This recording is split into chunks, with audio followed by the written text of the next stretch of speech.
Ibu Bapak, saudara-saudara yang terkasih, segenap pencinta firman dari katedral. Kita jumpa lagi secara daring. Malam ini secara khusus kita ingin mendalami bagian dari iman kita, yaitu bagaimana Bunda Maria itu kita hormati, kita juga puji. Ya. Memang karena perannya itu yang luar biasa. Banyak orang bertanya, kenapa agama Katolik, orang Katolik itu menghormati Maria? Kenapa Maria begitu istimewa? Ya karena memang Maria punya peran dalam karya keselamatan Allah dan perannya tak tergantikan. Tidak ada yang bisa menggantikan peran itu. Seperti akan kita lihat nanti, sudah sejak awal Allah menyiapkan Maria. Ya kalau Allah saja meminta kesediaan Maria dan menghormati Maria, masa kita enggak? Nah itu, siapakah kita sehingga kita bisa mengatakan enggak perlu menghormati Maria? Bahkan Allah Bapa saja, dalam tanda kutip, minta izin kan, minta kesediaan Maria untuk bekerja sama. Nah, Maria mengatakan, aku ini hamba Tuhan. Nah itu, jadi iman kita sama sekali tidak bertentangan dengan penghormatan kita kepada Maria, tidak bertentangan sama sekali dengan iman kita akan Allah yang esa dalam 3 pribadi. Itu justru menguatkan, seperti akan kita lihat. Yes, maka sesuai dengan bulan Rosario, marilah sekarang kita coba dengan bantuan Roh Kudus mendalami kebenaran iman dalam penghormatan devosi kepada Maria. Ya. Oke.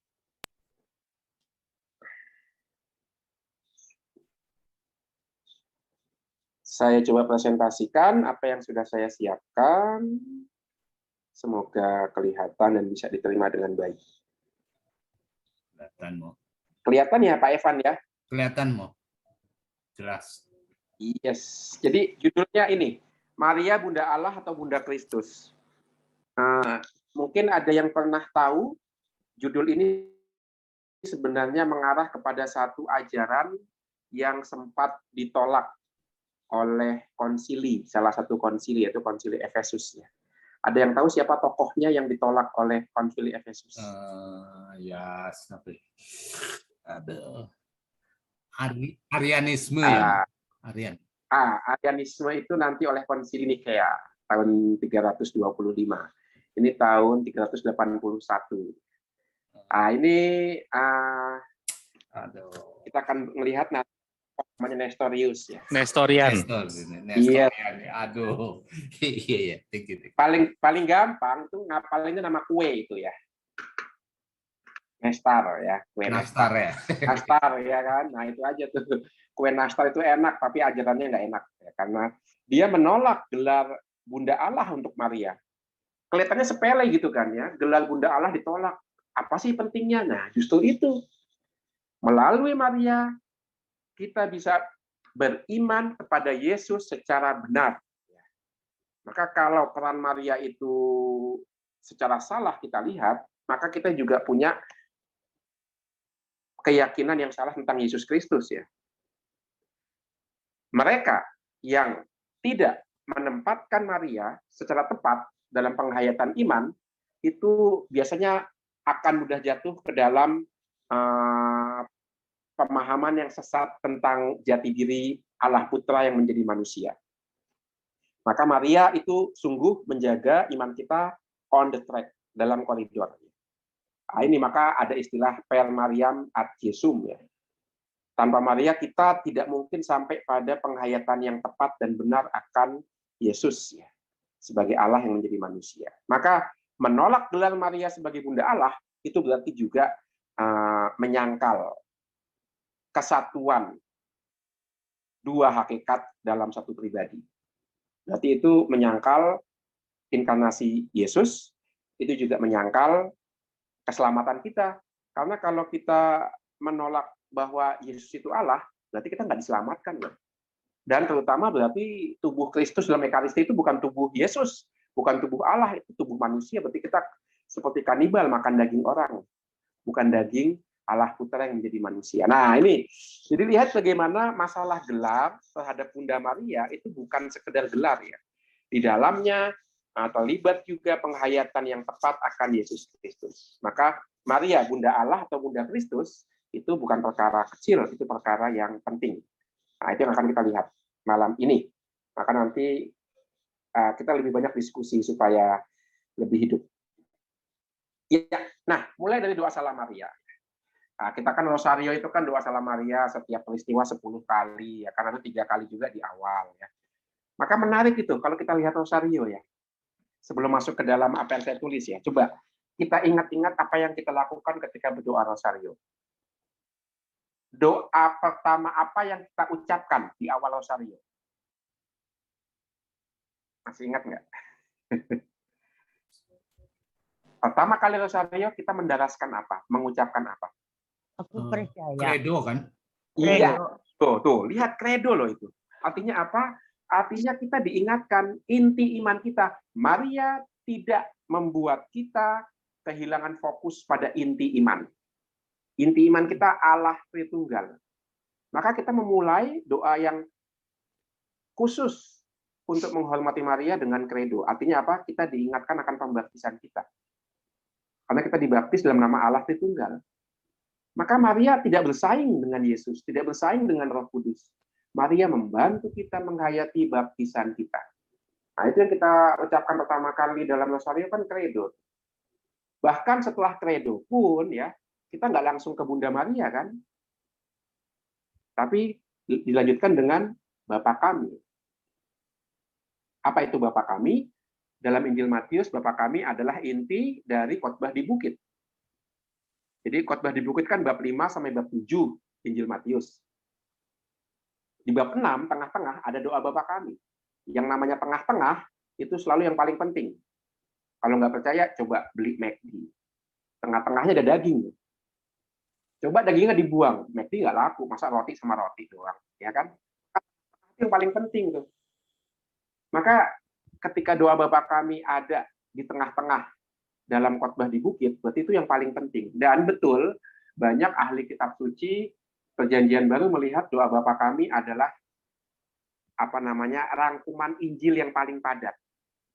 Itu makanya doa yang paling agung itu dalam iman Kristen, dalam gereja. Nah, itu. Jadi setelah credo kita mengucapkan doa yang diajarkan Yesus, yaitu kabar gembira Allah kita sapa sebagai Bapa.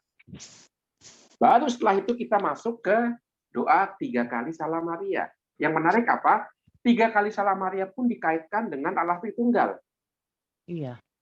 Salam Putri, Allah Bapa. Salam Bunda, Allah Putra.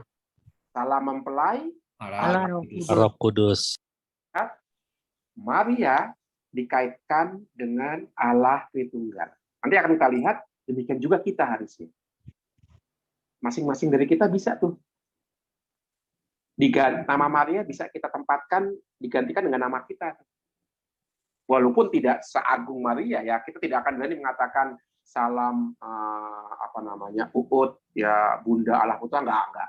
Tapi bisa diganti misalnya salam Putranto anak Allah Putra. Saya kan sudah jadi anak Allah Bapa melalui pembaptisan. Lalu saudara Allah, anak Allah Putra, saudara Allah Putra, dan kemudian Allah Roh Kudus. Itu bisa tuh nama kita diganti, ditempatkan di situ. Karena apa? Karena ketika dibaptis kita juga sejalan dengan Maria. Hidupnya dihayati dengan relasi dengan Allah Tritunggal. Nah, lihat bagaimana doa rosario itu membantu kita berelasi dengan Allah Tritunggal. Maka salah mengatakan Maria membuat iman kita menyimpang. Enggak. Rosario membuktikan itu. Bunda Maria justru membantu dan mengingatkan kita iman kita Allah Tritunggal. Maka hidup kita selalu dilekatkan, dihubungkan dengan Allah Tritunggal itu seperti halnya Bunda Maria. Dia disebut Bunda Allah Putra, dia disebut Putri Allah Putra, Bunda Allah Putra, mempelai Allah Roh Kudus. Kita juga seperti itu. Tempatkan hidup kita seperti Bunda Maria dalam relasi Allah Tritunggal. Nah, itu rosario, awal rosario. Sekarang kita masuk ke doa Salam Maria sendiri. Seperti kita ketahui, doa Salam Maria kemungkinan besar menjadi populer mulai abad ke-11, seperti tahun 1071, 1020-an gitu ya. Itu doa Salam Maria itu terinspirasi dari sapaan malaikat, ya, Lukas bab 1 ayat 28, dan sapaan Elizabeth, Lukas 1:42 kepada Bunda Maria. Dengan demikian, doa Salam Maria sangat terkait dengan misteri inkarnasi, yaitu Allah Putra menjadi manusia. Maka kalau kita setiap kali mendoakan doa Salam Maria, kita diingatkan, pertama, bahwa Allah mau menjadi manusia seperti kita. Nah, itu tidak ada, saya yakin tidak ada iman yang seberani itu ya, mengatakan Allah jadi manusia. Itu untuk kebanyakan orang beragama itu skandal itu. Allah kok jadi manusia, pencipta kok jadi ciptaan. Apa yang merupakan skandal bagi banyak orang di zaman gereja perdana, itu menjadi inti iman kita. Karena kasihnya, maka Allah mau menjadi manusia. Kasih itu mendorong orang melakukan yang mustahil. Maka pencipta menjadi ciptaan seolah-olah mustahil, tetapi karena kasih itu mungkin. Itu yang pertama, yaitu rencana Allah untuk menyelamatkan manusia dengan cara menjadi manusia. Yang kedua, kita diingatkan akan peran Allah Roh Kudus. Mengapa? Karena Allah hanya bisa menjadi manusia ketika Roh Kudus menaungi Bunda Maria. Dan seperti dulu Allah menciptakan Adam, sekarang Allah memberikan daging kepada Allah Putra sebagai Adam yang baru. Itu sebabnya mengapa, seperti akan kita lihat, Maria dikatakan dikandung tanpa noda. Karena apa? Karena dari dagingnya nanti akan digunakan untuk membalut firman Allah, yaitu Allah Putra menjadi manusia. Sekali lagi, gelar-gelar Maria itu sangat penting untuk menghayati iman akan Yesus. Nah, itu yang kedua. Jadi Allah Putra yang menjadi manusia, Allah Roh Kudus yang menaungi Maria dan memungkinkan inkarnasi terjadi, dan yang ketiga peran Maria yang mengatakan aku ini hamba Tuhan. Jadi lihat bagaimana Allah Roh Kudus dan Allah Putra membawa Bunda Maria ke dalam rencana ilahi. Itu sebabnya mengapa dalam doa Sario kita mengatakan putri Allah Bapa, Allah Putra mempelai Allah Roh Kudus. Karena dia mengatakan ya pada Allah Putra dan Allah Roh Kudus ketika Gabriel mendatangi dia. Nah, itu yang diingatkan setiap kali kita berdoa Salam Maria, yaitu misteri inkarnasi. Tapi yang menarik apa? Yang menarik begini. Nah, kalau kita bandingkan apa yang ada dalam Lukas bab 1 ayat 42 dan dalam doa, itu ada perubahan. Nah, kita semua tahu, ketika Elizabeth itu memuji Maria, memberikan salam, menurut Injil Lukas dikatakan, diberkatilah buah rahimmu. Selesai. Tetapi dalam doa, tidak cukup di situ. Diberkatilah buah rahimmu, Yesus. Ada tambahannya. Jadi, doa Salam Maria itu di satu sisi mengambil apa yang ada dalam kitab suci, karena itulah doa yang benar, doa yang tepat, itu selalu berangkat dari firman. Tetapi untuk menjelaskan siapakah yang ada dalam rahim Maria, itu orang entah siapa, itu menambahkan kata Yesus. Untuk memperjelas yang ada di rahim Maria, yang dipuji oleh Elizabeth, adalah Yesus sendiri. Maka dalam doa Salam Maria tambahkan, diberkatilah buah rahimmu, Yesus. Dalam Injil, hanya ada diberkatilah buah rahimmu.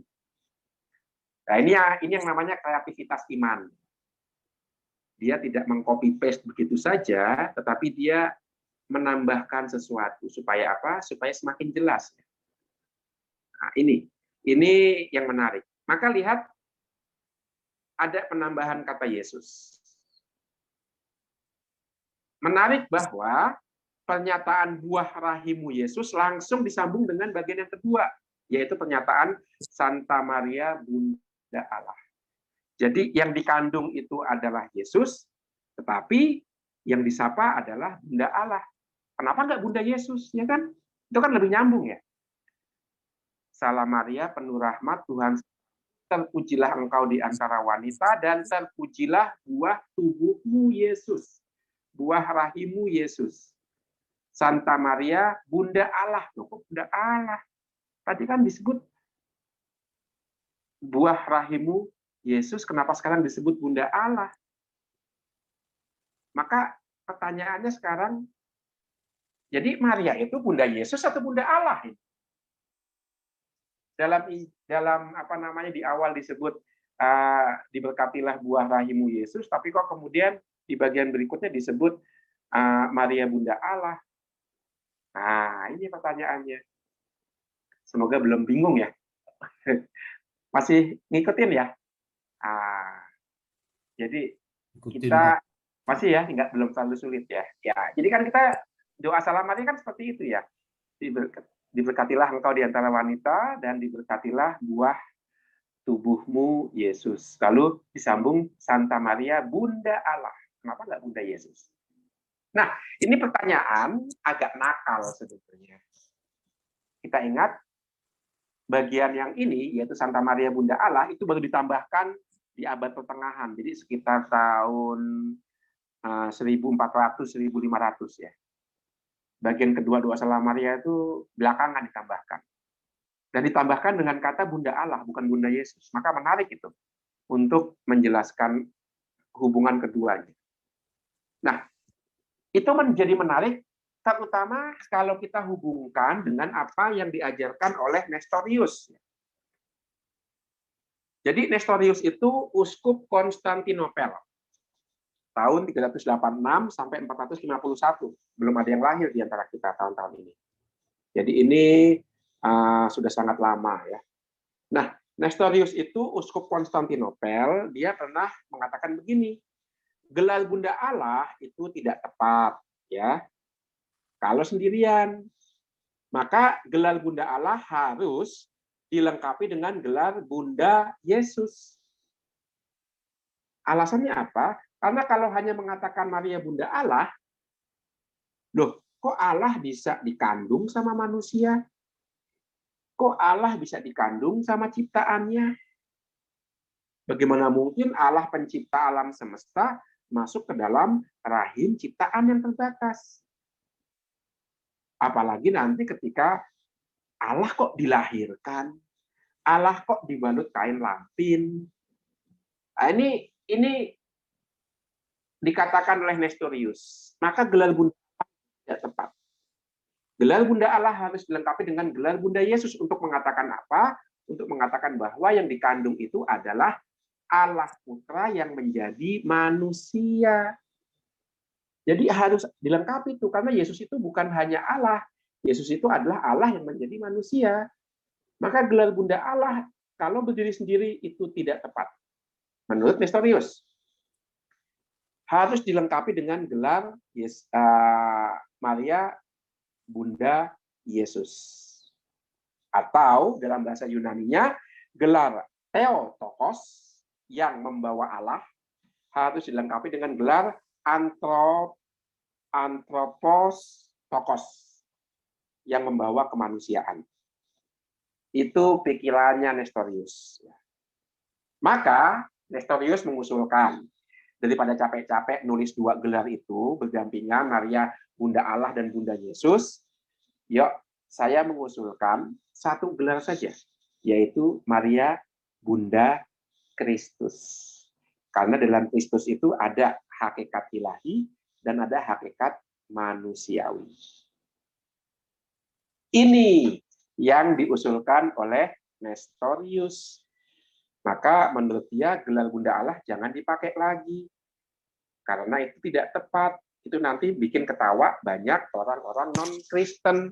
Masa pencipta dikandung manusia ciptaannya? Masa pencipta dilahirkan manusia ciptaannya? Maka gelar Bunda Allah itu kurang cocok. Nestorius mengusulkan ganti gelar dengan gelar Maria Bunda Kristus. Itu lebih cocok. Karena Kristus itu satu pribadi dan dua hakikat. Nah, ini pikirannya Nestorius. Ketika saya menyampaikan hal ini di depan para suster lalu bertanya, Romo, itu kan ada lagu, Romo. Bunda Yesus Kristus, doakanlah kami. Nah, itu dipakai dalam lagu pujian kepada Maria. Jadi gelar Yesus Kristus juga benar dong, ngomong nggak salah. Itu memang benar. Tidak ditolak gelar Kristus. Bunda Kristus ya, Bunda Yesus tidak ditolak. Tapi yang dipermasalahkan bukan gelar Bunda Kristusnya. Yang dipermasalahkan adalah mengapa Nestorius menolak gelar Bunda Allah. Itu yang dipermasalahkan. Memakai gelar Yesus Kristus, Bunda Yesus Kristus untuk Maria, it's okay. Tetapi menjadi masalah ketika gelar Bunda Allah itu ditolak. Dan itu mengapa? Itu sebabnya dalam konsili di Efesus, Nestorius itu dikecam. Karena Nestorius mempropagandakan gelar Maria Bunda Allah itu salah. Nah, di situ kesalahannya Nestorius. Yang tidak mau menerima gelar Bunda Allah untuk Bunda Maria. Dia mengusulkan gelar Bunda Kristus. Gelar Bunda Kristus tidak salah. Salahnya adalah penolakan terhadap gelar Bunda Allah. Nah, ini supaya menjadi lebih jelas ya. Itu maka pertanyaannya, Romo, ngapain sih mempertahankan gelar Bunda Allah untuk Bunda Maria? Itu kan malah bikin perpecahan, Romo. Udahlah, nggak apa-apa lah. Yang penting kan sama-sama kita tahu. Nggak bisa begitu ya. Karena bahaya, danger ya. Awas, hati-hati ya. Kalau kita menolak mengenakan gelar Bunda Allah kepada Bunda Maria, ada bahaya memisahkan kemanusiaan dari keilahian Allah Putra. Hati-hati tuh. Kalau kita menolak gelar Bunda Allah, berarti kita tidak melihat yang dikandung itu adalah kemanusiaan yang sepenuhnya diresapi oleh keilahian. Bahwa yang dikandung itu adalah kemanusiaan yang memang secara khas membawa keilahian. Itulah Allah Putra yang menjadi manusia. Karena apa? Karena kemudian Nestorius ketika diminta menjelaskan mengapa kamu menolak gelar Bunda Allah, dia mengatakan begini, menurut Nestorius yang dikandung dan dilahirkan Bunda Maria bukan Allah, tetapi kemanusiaan Kristus. Tuh, dipisahkan kan? Berarti di pikiran Nestorius, antara keilahian dan kemanusiaan Yesus itu tidak menyatu. Tidak terkait. Dia memang mau membedakan, tetapi dia lupa bagaimana menyatukan. Maka memang hakikat ilahi dan hakikat insani itu harus dibedakan, ya kan? Maka Gereja Katolik sendiri mengajarkan dalam diri Yesus dua hakikat itu tidak bercampur dan tidak berbaur ya. Tetap berbeda. Tetapi sekali lagi dikatakan dalam satu pribadi. Nah, itu masalahnya. Artinya apa satu pribadi? Artinya yang dikandung oleh Bunda Maria itu pun keilahian. Karena dalam satu pribadi ada ilahi dan manusiawi. Kalau kita hanya mengatakan Bunda manusia, lalu apa gunanya kita ekaristi? Karena daging yang kita santap dalam ekaristi berarti daging manusia dong. Bukan daging Allah Putra dong. Nah, itu kalau gelar Bunda Allah ditolak. Konsekuensinya adalah melihat tidak ada kesatuan dalam diri Yesus yang dikandung oleh Bunda Maria. Maka ekaristi kita itu seperti makan daging manusia biasa. Kanibal dong kita makan daging orang. Ya kan?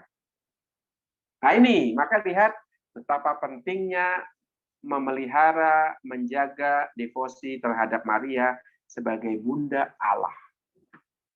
Karena itu juga menentukan keselamatan. Kalau Maria tidak mengandung Allah yang menjadi manusia, dan Allah itu tidak sungguh-sungguh menyatu dengan kemanusiaan, berarti kita nggak diselamatkan, karena kemanusiaan kita tidak dihubungkan dengan keilahian.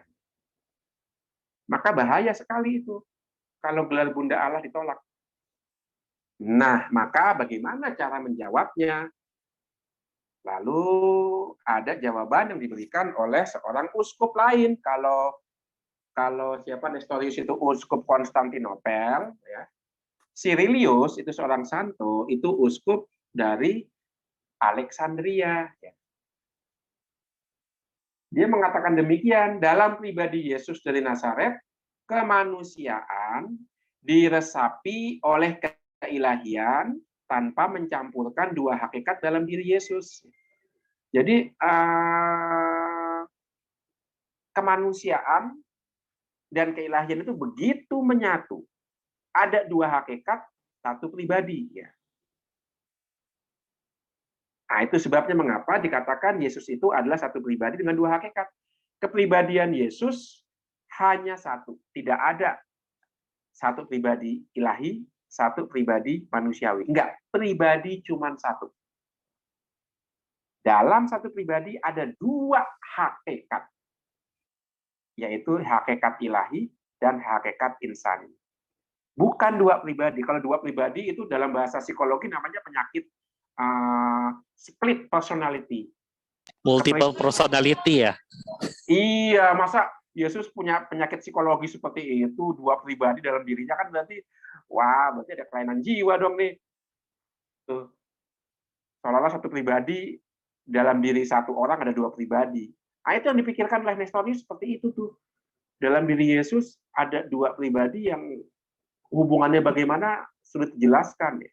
Enggak, Gereja Katolik mengajarkan dalam diri Yesus dari Nazaret yang punya badan manusia, punya perasaan manusia, punya emosi manusia, semuanya serba manusia kecuali dalam hal dosa, itu ada juga dua hakikat, yaitu hakikat ilahi dan hakikat insani. Tubuhnya adalah tubuh manusia yang memang disiapkan untuk menerima keilahian Allah Putra. Maka, Yesus itu bukan pribadi manusia biasa. Walaupun dia manusia, tapi ini bukan manusia biasa. Semuanya itu sudah disiapkan untuk apa? Untuk bisa menanggung keilahian. Loh, itu kan berarti kemanusiaan yang luar biasa itu. Loh, saya menanggung gelar Romo aja kan itu juga tidak mudah itu ya. Jadi Romo itu kan nggak gampang itu. Wah, menjaga kemiskinan, kemurnian, dan ketaatan. Tapi itulah, saya percaya kemanusiaan saya juga memang sudah disiapkan oleh Allah untuk menerima martabat itu. Begitu juga dengan Bapak Ibu ya. Sejak awal Allah sudah menyiapkan kita untuk menerima panggilan kita masing-masing. Sejak awal menerima panggilan kita sebagai orang tua, sebagai ibu, sebagai bapak. Nah, dalam pribadi Yesus, kemanusiaannya sudah sejak awal disiapkan untuk menerima martabat ilahi, yaitu Allah Putra. Maka kita bisa membayangkan kemanusiaan Yesus itu kemanusiaan yang paling sempurna. Itu sebabnya mengapa dalam surat Rasul Paulus dikatakan Yesus adalah Adam yang baru. Harusnya begini nih manusia diciptakan seperti ini nih. Manusia pertama seperti ini nih, yang bisa menerima keilahian seperti Yesus. Maka kita diciptakan, dalam kitab Perjanjian dikatakan serupa dengan gambar Allah. Siapa itu? Yesus. Jadi kita diciptakan serupa dengan citra Allah, yaitu Yesus. Kita itu seperti kopian dari Yesus. Karena dia adalah kemanusiaan yang paling sempurna. Kemanusiaan yang bisa sinkron sama keilahian. Itu sebenarnya hakikat kita seperti itu. Diciptakan seperti Yesus. Seperti Yesus. Walaupun tetap kita itu diciptakan, sementara Yesus itu pencipta. Tetapi ya itulah, karena kita bukan pencipta, ya kita tidak bisa selevel sama Yesus. Ya. Tetapi pada hakikatnya kita itu serupa dengan Yesus. Kemanusiaan kita itu begitu agung, begitu tinggi, karena serupa dengan kemanusiaan Yesus sendiri. Nah, itu bisa Ibu bayangkan betapa agungnya kemanusiaan kita. Menampung keilahian seperti Yesus. Itu nanti akan kita dapatkan ketika kita nanti mengalami kebangkitan badan. Jadi badan kita nanti, ketika kebangkitan badan sudah kita alami, itu serupa dengan badan Yesus. Serupa dengan kebangkitan Yesus yang bangkit itu loh. Nah, itulah nasib badan kita seperti itu. Apa sih badan yang mulia? Badan yang mulia adalah badan yang bisa mengungkapkan dengan sempurna kerohanian kita. Itu badan yang mulia seperti itu. Kalau sekarang kan enggak. Badan kita itu kan, ya seperti yang dikatakan kitab suci ya, roh itu kuat tapi badan itu lemah, ya kan? Roh kita maunya berdoa, badan kita menggiring kita ke kasur, ya kan? Roh kita maunya itu berbuat baik, badan kita menyelewengkan ke hal-hal yang tidak baik. Antara badan sama roh nggak sinkron. Sementara dalam diri Yesus, antara badan, kemanusiaan, dan keilahian itu sinkronnya luar biasa. Itu sebabnya mengapa badan Yesus itu begitu mulia, tubuhnya begitu mulia. Maka Ekaristi, di mana kita menyantap tubuh Kristus, itu kita menyantap kehidupan Yesus sendiri. Seperti halnya dalam badan Yesus ada roh Allah, yaitu Roh Kudus sendiri, maka ketika kita Ekaristi dan menyantap tubuh Kristus, kita pada saat itu juga menerima Roh Kristus sendiri. Kita dipenuhi oleh Roh Kudus. Itu sebabnya mengapa Ekaristi menjadi puncak dan sumber dari kesatuan kita dengan Allah dan dengan sesama. Itu lihat bagaimana Santo Cyrilius melihat kesatuan yang jauh lebih kuat daripada yang dipikirkan oleh Nestorius. Nestorius itu membedakan ilahi dan manusiawi, tapi nggak memikirkan kesatuannya. Cyrilius kembali kepada iman yang benar. Dalam pribadi Yesus itu satu pribadi dua hakikat. Dan dua hakikat ini begitu menyatu tanpa bercampur, sedemikian sehingga tubuhnya itu memiliki aura ilahi. Karena ini memang tubuh yang disiapkan untuk bisa sinkron dengan kehendak Allah sepenuhnya. Bukan berarti itu sesuatu yang gampang, enggak. Kita tahu Yesus pun ketakutan, Yesus pun kelaparan. Tetapi bagaimana di tengah kelemahan-kelemahan itu tetap tubuhnya itu mengikuti kerohaniannya, yaitu Roh Kudus, yaitu keilahian Yesus. Nah, itu sebabnya mengapa hanya Yesus yang bisa memberikan Roh Kudus. Karena itulah rohnya sendiri. Dan dia selalu dikuasai oleh roh itu. Itu yang membedakan Yesus dengan para nabi.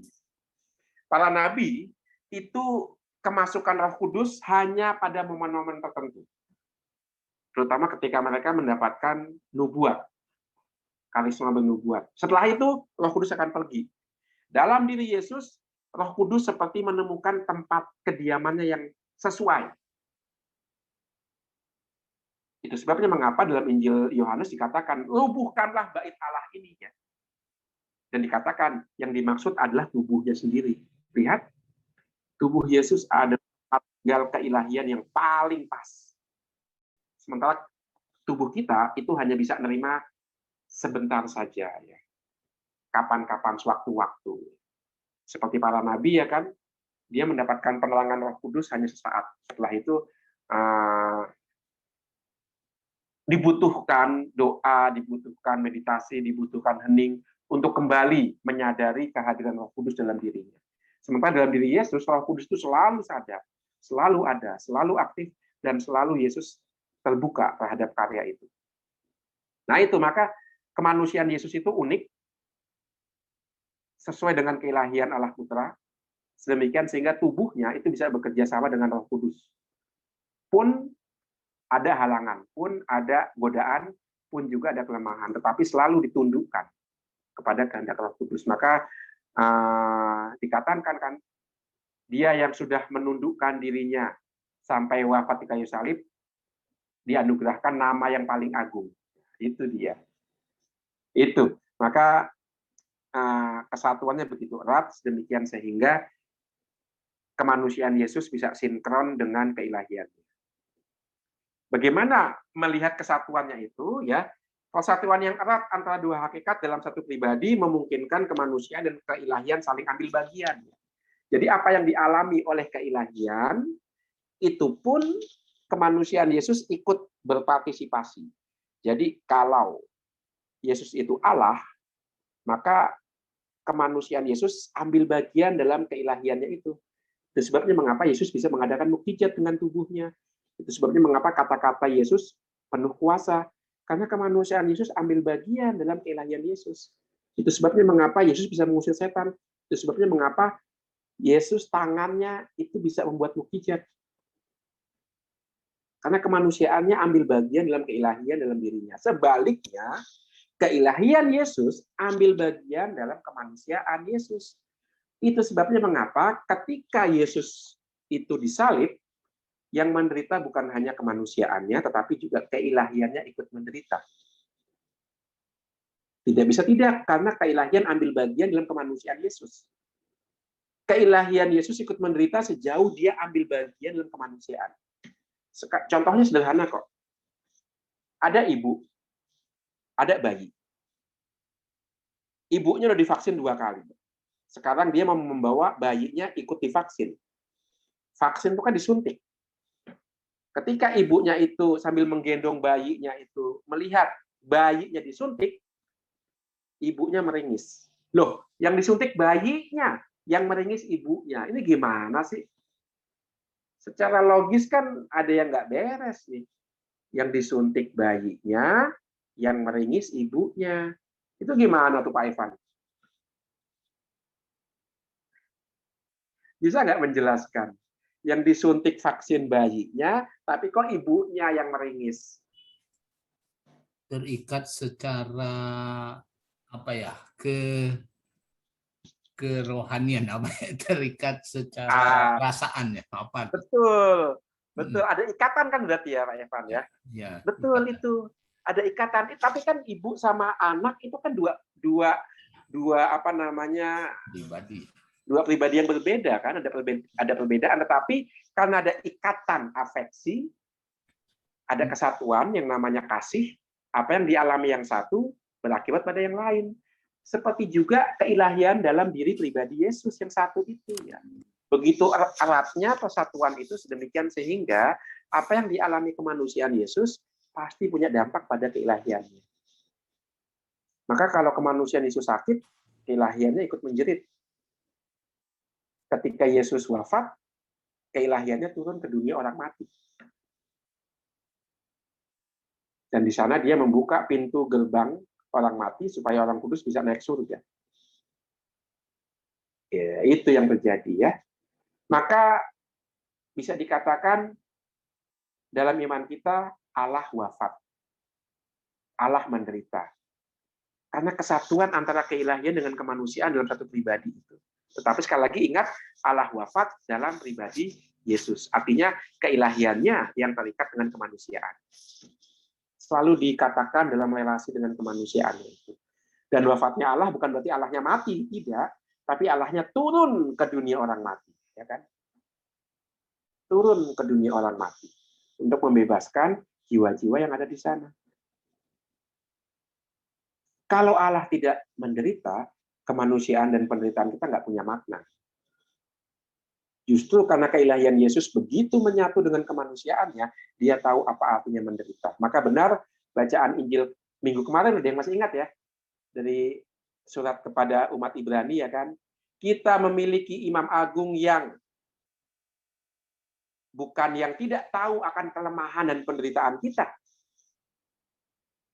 Dia itu sama seperti kita kecuali dalam hal dosa. Nah, itu jadi keilahian Yesus tahu apa artinya sakit. Dengan kata lain, Allah Bapa tahu yang namanya sakit melalui Allah Putra. Maka di kayu salib, yang sakit bukan hanya Yesus. Allah Bapa ikut meneteskan air mata.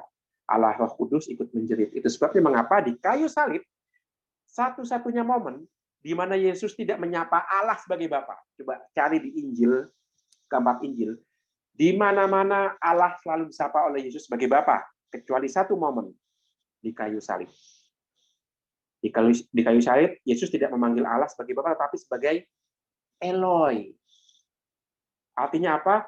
Sekarang Allah tidak lagi dialami Yesus sebagai Bapa yang dekat, tapi sebagai Eloi. Eloi itu Allah yang agung, Allah yang maha kuasa, tapi juga Allah yang jauh. Lihat bagaimana keilahian Yesus pun merasakan jarak dengan Allah Bapanya. Gara-gara apa? Menanggung dosa kita. Maka tidak ada dosa yang tidak bisa diampuni. Kecuali dosa melawan Roh Kudus. Apa artinya? Yaitu sikap untuk tidak mau diampuni. Itu. Sikap untuk tidak punya harapan. Itu kan sebenarnya keputusasaan. Itu sebenarnya juga kesombongan. Aku bisa kok menyelamatkan diriku sendiri. Nah itu nggak bisa diselamatkan, untuk kesombongan. Aku nggak butuh Tuhan. Jadi sebenarnya antara sombong dengan putus asa itu setali 3 uang. satu uang dengan dua muka yang berbeda. Nah itu, maka kemanusiaan dan keilahian dalam satu pribadi Yesus itu saling terkait. Itu sebabnya mengapa Maria bisa dikatakan Bunda Allah. Karena ikatan yang begitu erat antara keilahian dan kemanusiaan dalam satu pribadi. Itu. Ya, kita lanjutkan. Nah, dengan demikian, ya, Maria itu menjadi istimewa, tetapi bukan karena kehebatan dia. Sekarang kita tahu peran Maria istimewa apa. Karena melalui Maria kita bisa menghayati iman akan Yesus, iman akan Allah Putra secara tepat. Barang siapa melupakan peran Maria, siap-siap jatuh dalam kesalahan penghayatan akan iman Allah yang menjadi manusia. Entah dia terlalu mengagungkan keilahian Yesus dan melupakan kemanusiaannya. Entah dia terlalu mengagungkan kemanusiaan Yesus dan melupakan hakikat keilahiannya. Maria menempatkan kita on the track.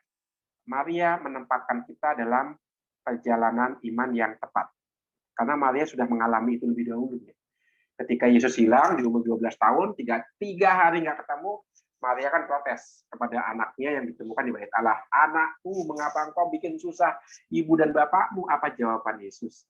Ngapain kamu cari saya, ibu? Aku kan harus ada di rumah bapakku.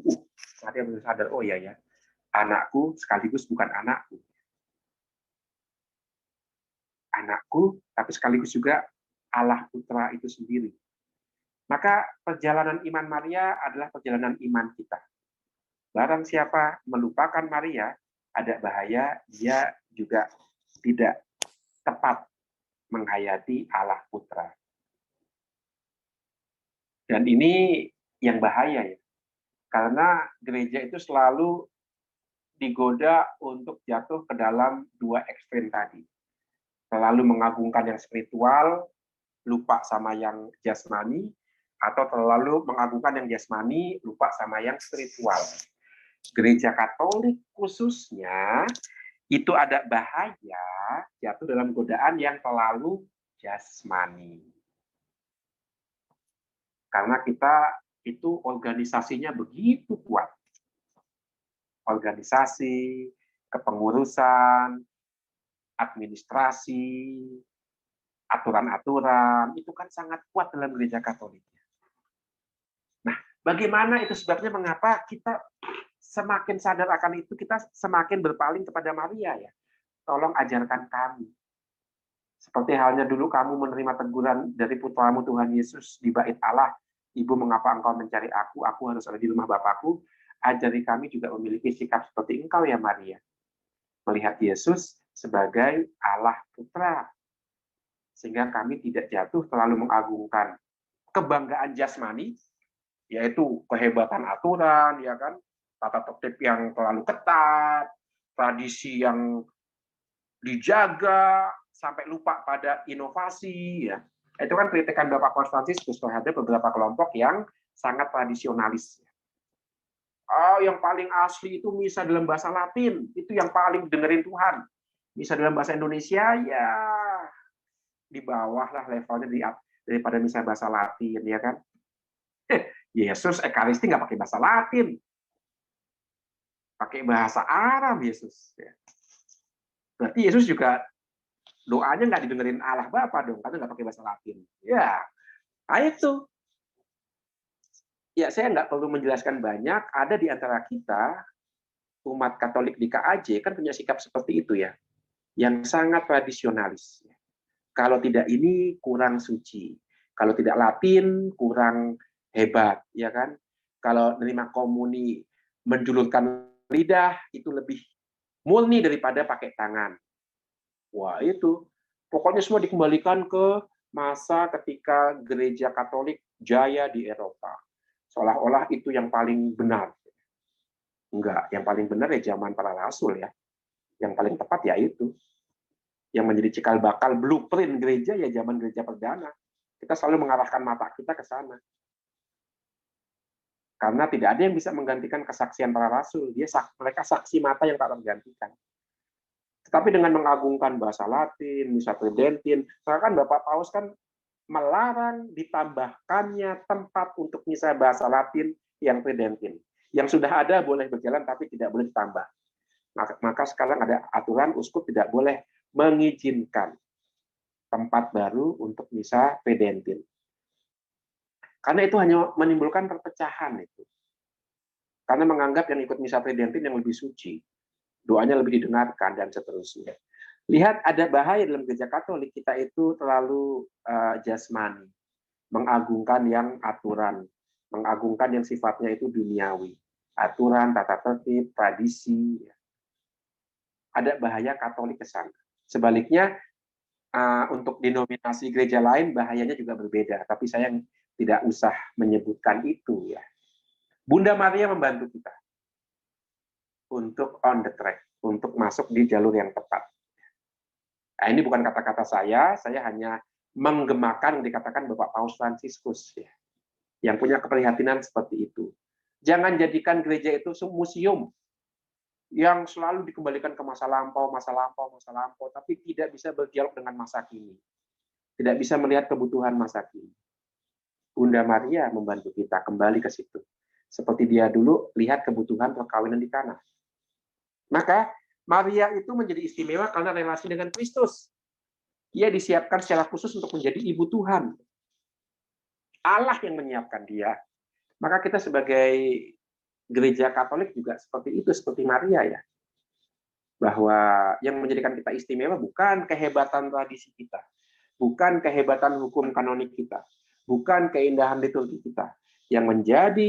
Yang menjadikan gereja istimewa adalah Allah sendiri, yang sudah menyiapkan gereja untuk tiada hentinya menyerukan nama Allah dalam Yesus dengan kekuatan Roh Kudus. Jadi dari Allah kembali kepada Allah. Tidak ada satupun yang bisa kita banggakan. Saya ingat ketika saya berjumpa dengan bapak saya di rumah ya. Bapak saya kan sudah nggak bisa jalan atau sulit berjalan ya. Maka satu hari saya bertanya kepada bapak saya, gitu, Bapak bangga nggak punya anak jadi romo? Nggak tahu kok, spontan saya nanya begitu ke bapak saya, Bapak bangga nggak punya anak jadi romo? Maksud saya itu mungkin mau menghibur bapak saya yang sakit, itu kan bahwa di masa-masa sulitnya, yang sudah sulit berjalan, sulit berbicara, sulit melihat, tetap ada kok yang bisa dibanggakan, yaitu anaknya jadi romo. Maksud saya begitu, memberikan hiburan. Maka saya bangga nggak sih ada anaknya jadi romo? Ya. Jawaban bapak saya mengagetkan. Bapak nggak bangga punya anak jadi romo? Waduh, kaget saya. Gagal dong saya.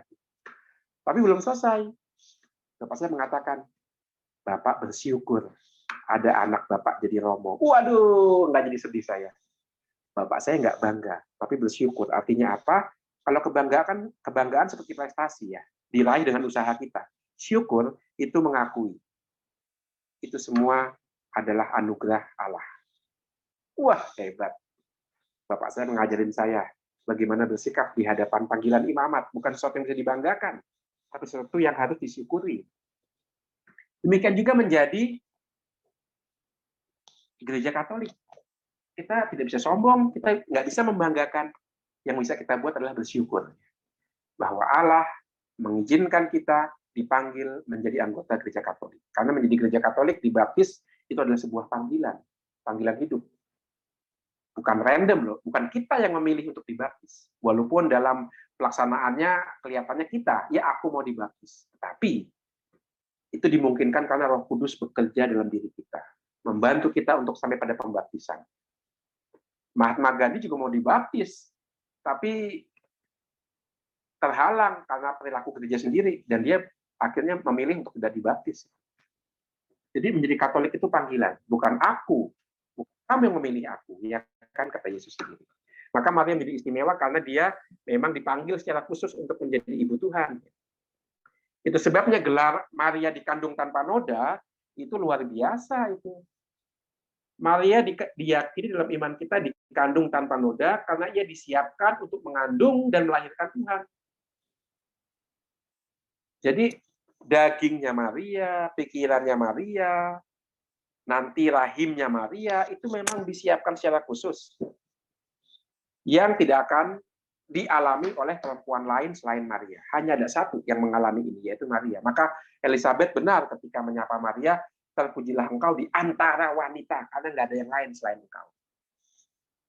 Elizabeth mengandung Yohanes Pembaptis, seorang nabi. Demikian juga beberapa perempuan lainnya. Ibunya Samuel, misalnya mengandung Samuel sebagai nabi.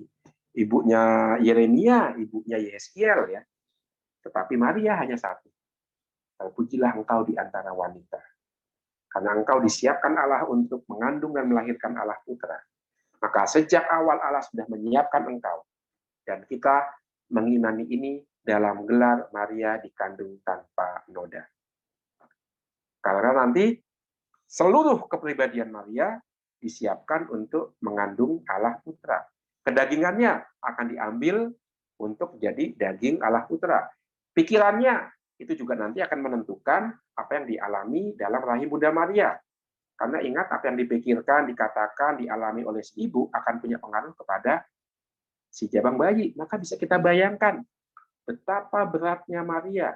Karena apa yang dia buat akan pengaruh kepada paling tidak kemanusiaan Allah Putra. Dan ingat, kemanusiaan Allah Putra terikat dengan ilahiannya.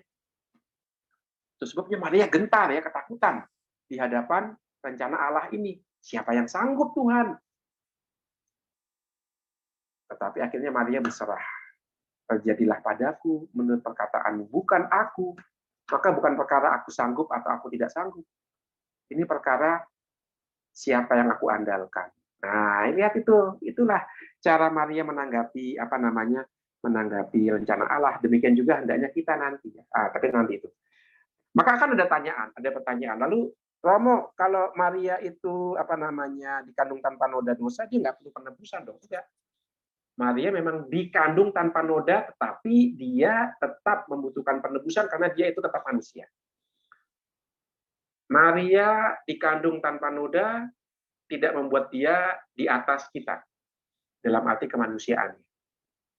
Maria tetap manusia biasa seperti kita, maka dia tetap membutuhkan penebusan.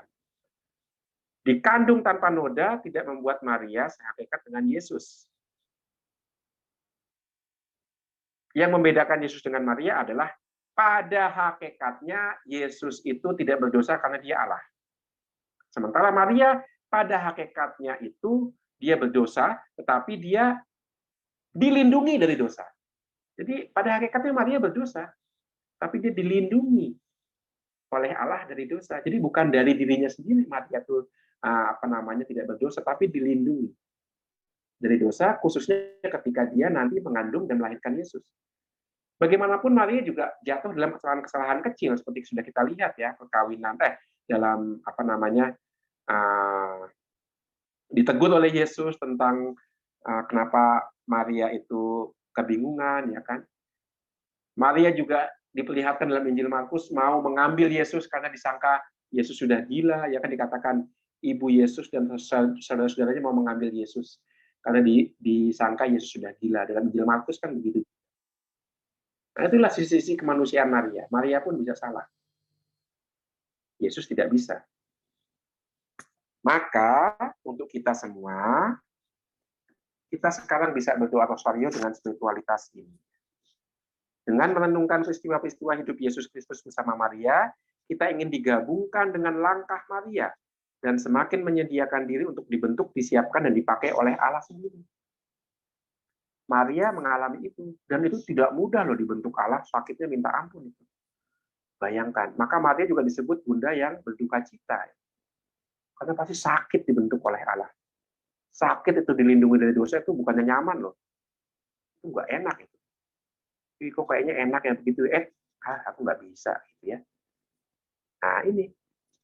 Maka dengan berdoa rosario kita semakin dibentuk oleh Allah melalui doa-doa Bunda Maria, melalui teladan Maria untuk sungguh-sungguh hidup kita dihayati dalam relasi dengan Allah Tritunggal seperti Maria sendiri.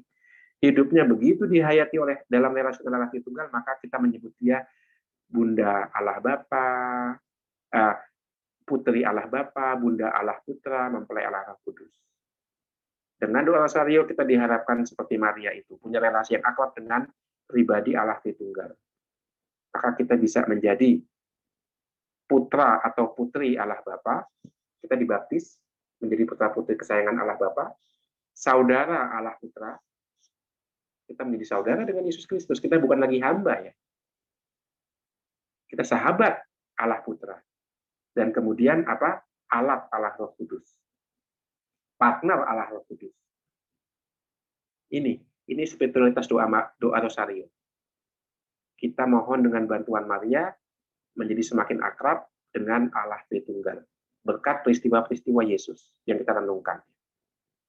Maka kita bisa menyebut diri sebagai putra atau putri Allah Bapa, sahabat Allah Putra, dan kemudian instrumen, alat, partner Allah Roh Kudus.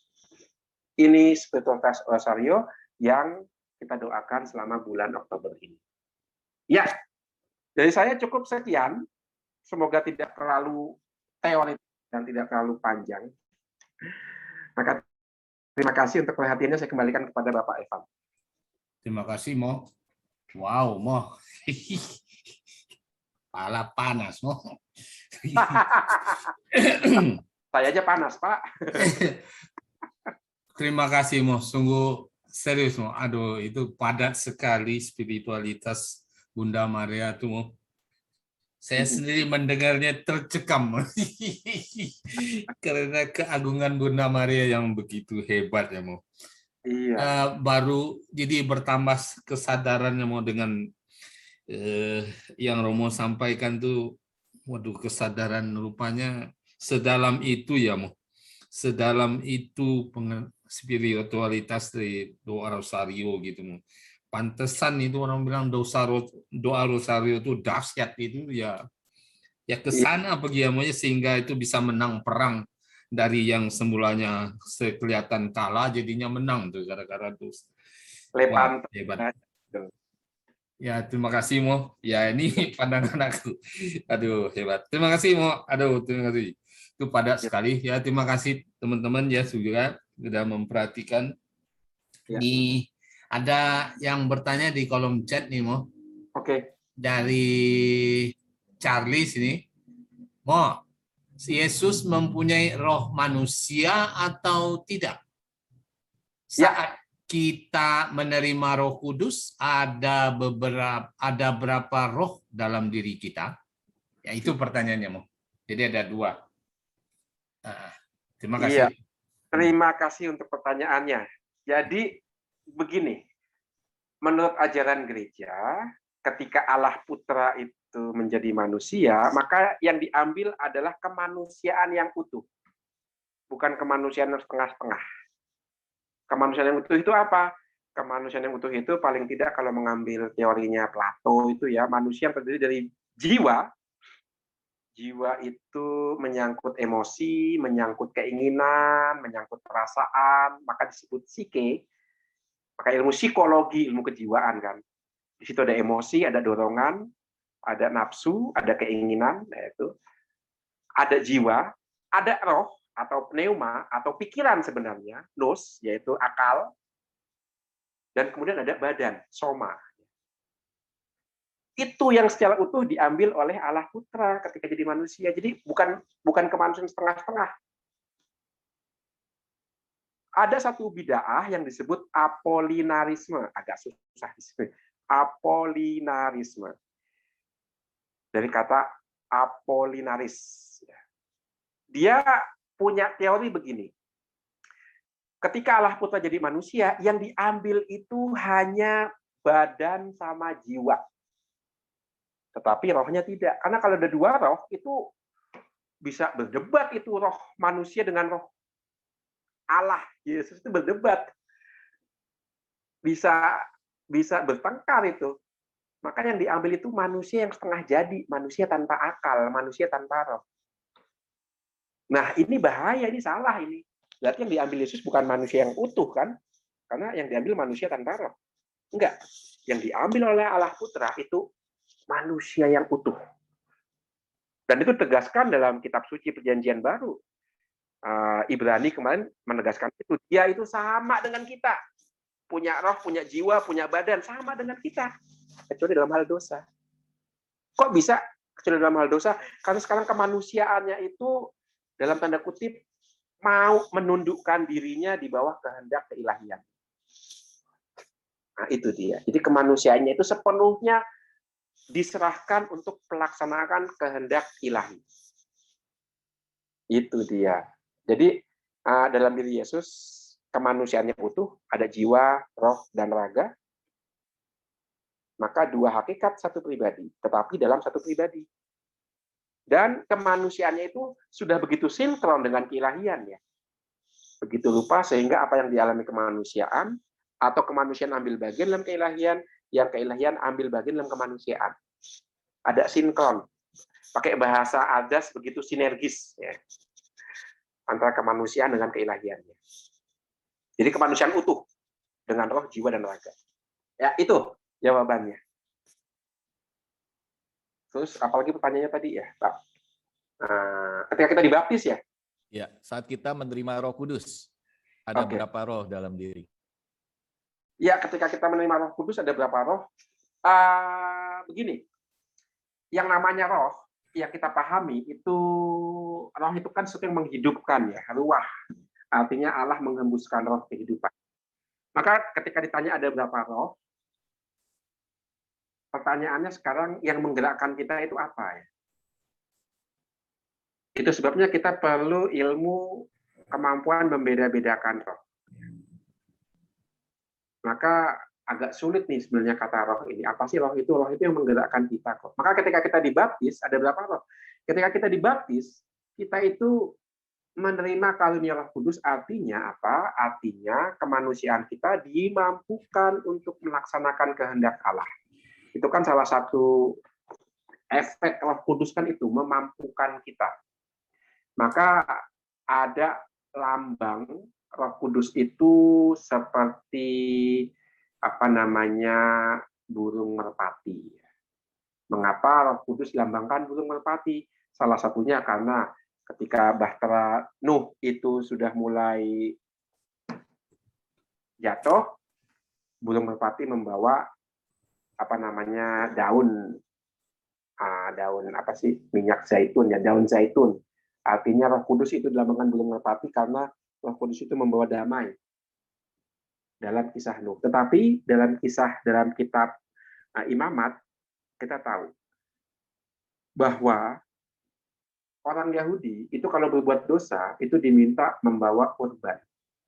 Kurbannya itu kalau nggak anak lembu, anak kambing, anak domba. Tapi itu hanya untuk orang kaya.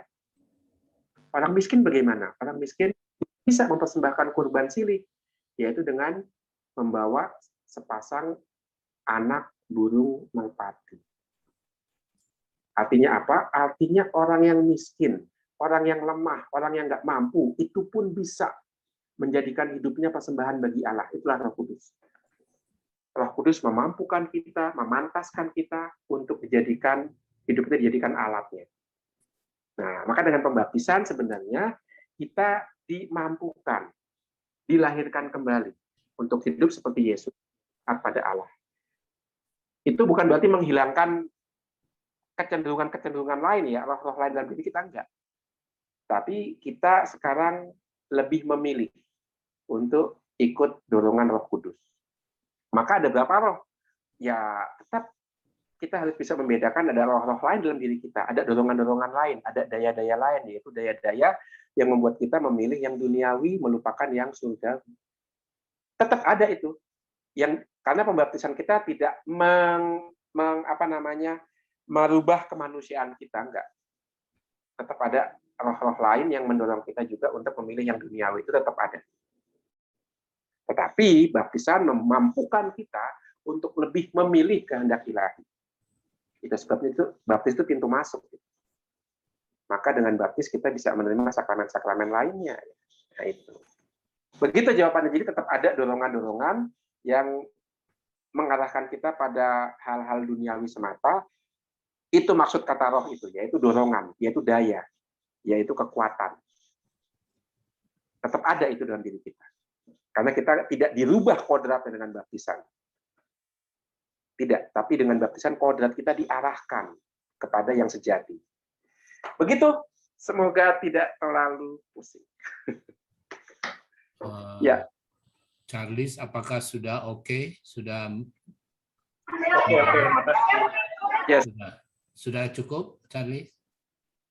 Halo, Charles? Cukup jelas. Oke, terima kasih. Ada lagi nih, Mo? Ya. Dari Martinus nih, Mo. Romo Oke. Uud, kok bisa ya seorang uskup Konstantinopel bisa seperti itu? Maksudnya ya yang tadi Pak pemahamannya, Mo. Gereja Katolik pernah masuk masa kelam. Mohon maaf, Bunda Maria tidak menyertai Bapa Suci. Ya, ini ada 2 pertanyaan nih, Mo juga. Ya. Oke, terima kasih Pak Martinus. Ya, itulah kita, saya rasa ya, gereja khususnya gereja Katolik itu institusi agama yang mengakui adanya autokritik. Petrus bersedia dikoreksi oleh Yesus ya. Petrus, paus pertama, itu adalah dia yang mengkhianati Yesus, dia yang menyangkal Yesus. Bisa dikatakan dia itu menjilat ludahnya sendiri. Ingat sebelum kisah sengsara, Petrus mengatakan, ke penjara pun aku akan ikut kamu. Ditanya sama perempuan, kamu muridnya dia ya? Enggak, boro-boro, kenal aja enggak. Ya, padahal dari logatnya kelihatan banget orang Galilean. Dan Galilea itu kan base camp-nya Yesus itu. Itu kayak orang ditanya, kamu orang Purwokerto ya? Loh, enggak, saya bukan orang Purwokerto. Wah, logat lapaknya kelihatan banget ya. Tapi dia menyangkal, saya bukan orang Purwokerto, saya bukan orang Betawi, padahal ngomongnya lu gue, ya kan? Itu Petrus seperti itu paus pertama. Dengan kata lain, gereja melalui kisah Petrus mau mengatakan, bahkan di antara para pemimpin gereja itu sendiri, ada kesalahan, ada kelemahan manusiawi. Karena yang membuat gereja itu instrumen di tangan Allah, itu bukan hanya satu elemen, yaitu pemimpin yang enggak. Gereja secara keseluruhan. Gereja, umat, dan hierarki. Itu jadi satu. Nah, itu yang membuat gereja disebut tubuh mistik Kristus. Maka bukan barang baru kalau ada uskup yang kemudian juga salah merumuskan ajaran iman seperti Nestorius itu ya. Pertanyaannya kenapa Nestorius bisa berpikir seperti itu? Karena dia itu sebenarnya juga lagi relasi yang nggak enak dengan Cyrilius ya. Jadi Nestorius itu kan uskup Konstantinopel. Dia sekolahnya di Antioquia yang lagi saingan dengan sekolah lain di Alexandria. Sementara Cyrilius itu uskup Alexandria, lulusan sekolah Alexandria. Antara Antioquia dan Alexandria ada persaingan seperti antara Gonzaga dengan SMA apa ya? Yang saingan sama Gonzaga itu apa ya? Yang sering berantem itu sesama Katolik tuh. Saya lupa itu. Gonzaga sama. Ya kayak gitulah ya. Sama-sama Katolik tapi berantem ya. Itu juga Antioquia sama Alexandria itu berantem. Nah, jadi Nestorius sebenarnya kebablasan ketika dia menolak gelar Bunda Allah ya, karena gelar itu sangat dipakai di Alexandria ya. Jadi dia sebenarnya mau menyindir Alexandria dengan menolak gelar Bunda Allah. Gelar Bunda Allah begitu diagungkan di Alexandria. Itu awalnya seperti itu. Dan memang sejak awal Yesus sudah mengantisipasi. Musuh utama gereja itu adalah perpecahan. Sudah sejak awal. Para rasul pun terpecah belah kan, ketika mereka bertanya siapa yang paling besar di antara mereka. Wah, berantem tuh. Oh, Yesus mengatakan akhirnya yang mau jadi paling besar jadi pelayan. Nah itu. Jadi itu bahwa pemimpin gereja itu kemudian bisa berantem, ada ketidaksempurnaan, itu sudah ada sejak zaman Yesus. Sudah ada dalam diri Petrus juga. Maka yang perlu diperhatikan adalah kita memohon rahmat kerendahan hati untuk selalu autokritik, untuk selalu menyempurnakan diri. Ecclesia semper reformanda. Gereja selalu menyempurnakan dirinya. Belum sempurna. Itu sebabnya Bapak Paus mencanangkan sinode, jalan bersama. Hai hierarki, hai uskup, hai imam, dengarkanlah apa yang mau disarankan, mau diberi masukan dari umat. Nah itu. Nah ini kan sinode kita kan arahnya ke sana ya, gereja yang mendengarkan. Karena Roh Kudus juga berbicara melalui umat awam. Maka hierarki harus mendengarkan itu, perlu kerendahan hati. Nah, seperti itu. Jadi bukan barang baru. Dan kalau Paus dan Bunda Maria, saya rasa kebanyakan paus sepanjang sejarah Gereja Katolik itu menghormati Maria. Mereka semua paus menyarankan doa rosario. Bahkan Paus Yohanes Paulus kedua itu kan simbolnya kan Bunda Maria ya, totus tuus, semuanya untukmu, Maria. Melalui doa-doa kepada Bunda Maria. Begitu Pak Martinus. Baik, terima kasih. Martinus, apakah cukup? Cukup, sapap banget gitu loh. Ya, terima kasih Martinus. Romo mendapat ucapan terima kasih dari Mbak Widi Nimo. Terima kasih, luar biasa spiritualitas Bunda Maria. Tuhan memberkati Romo katanya. Wow, terima kasih. Jadi, ini ada pertanyaan dari Eka Nimo. Waduh. Romo Uut yang baik. Waduh. Saya mau tanya, apakah gereja yang menyatakan Maria dilindungi dari dosa atau apa? Waduh. Ya, Silakan. Terima kasih Pak Evan, terima kasih Mbak Eka pertanyaannya. Saya jawab ketika kita ketemu di STF. Enggak, di sini juga. Ya, apakah gereja yang mengajarkan? Begini, gereja mengeluarkan dogma. Maria dikandung tanpa noda. Itu dogma. Dan sebagai dogma, itu sebenarnya mau mengungkapkan dengan bahasa, dengan kalimat, apa yang sudah dihayati oleh gereja sebelumnya. Jadi, gereja sudah menghayati sebenarnya bahwa Maria itu dikandung tanpa noda. Sudah ada penghayatan itu. Devosi itu juga sudah ada. Tetapi belum diungkapkan secara verbal, secara bahasa, ajaran resmi. Nah, itu dia. Maka dogma sebenarnya mengungkapkan apa yang sudah lebih dulu dihayati. Artinya mengeksplisitkan dengan kata-kata. Seperti halnya janji perkawinan. Janji perkawinan di depan altar kan mengeksplisitkan apa yang sudah dijalani selama pacaran, ya kan?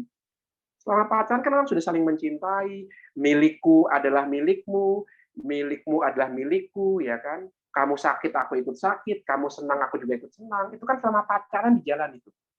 Dihayati lebih dulu.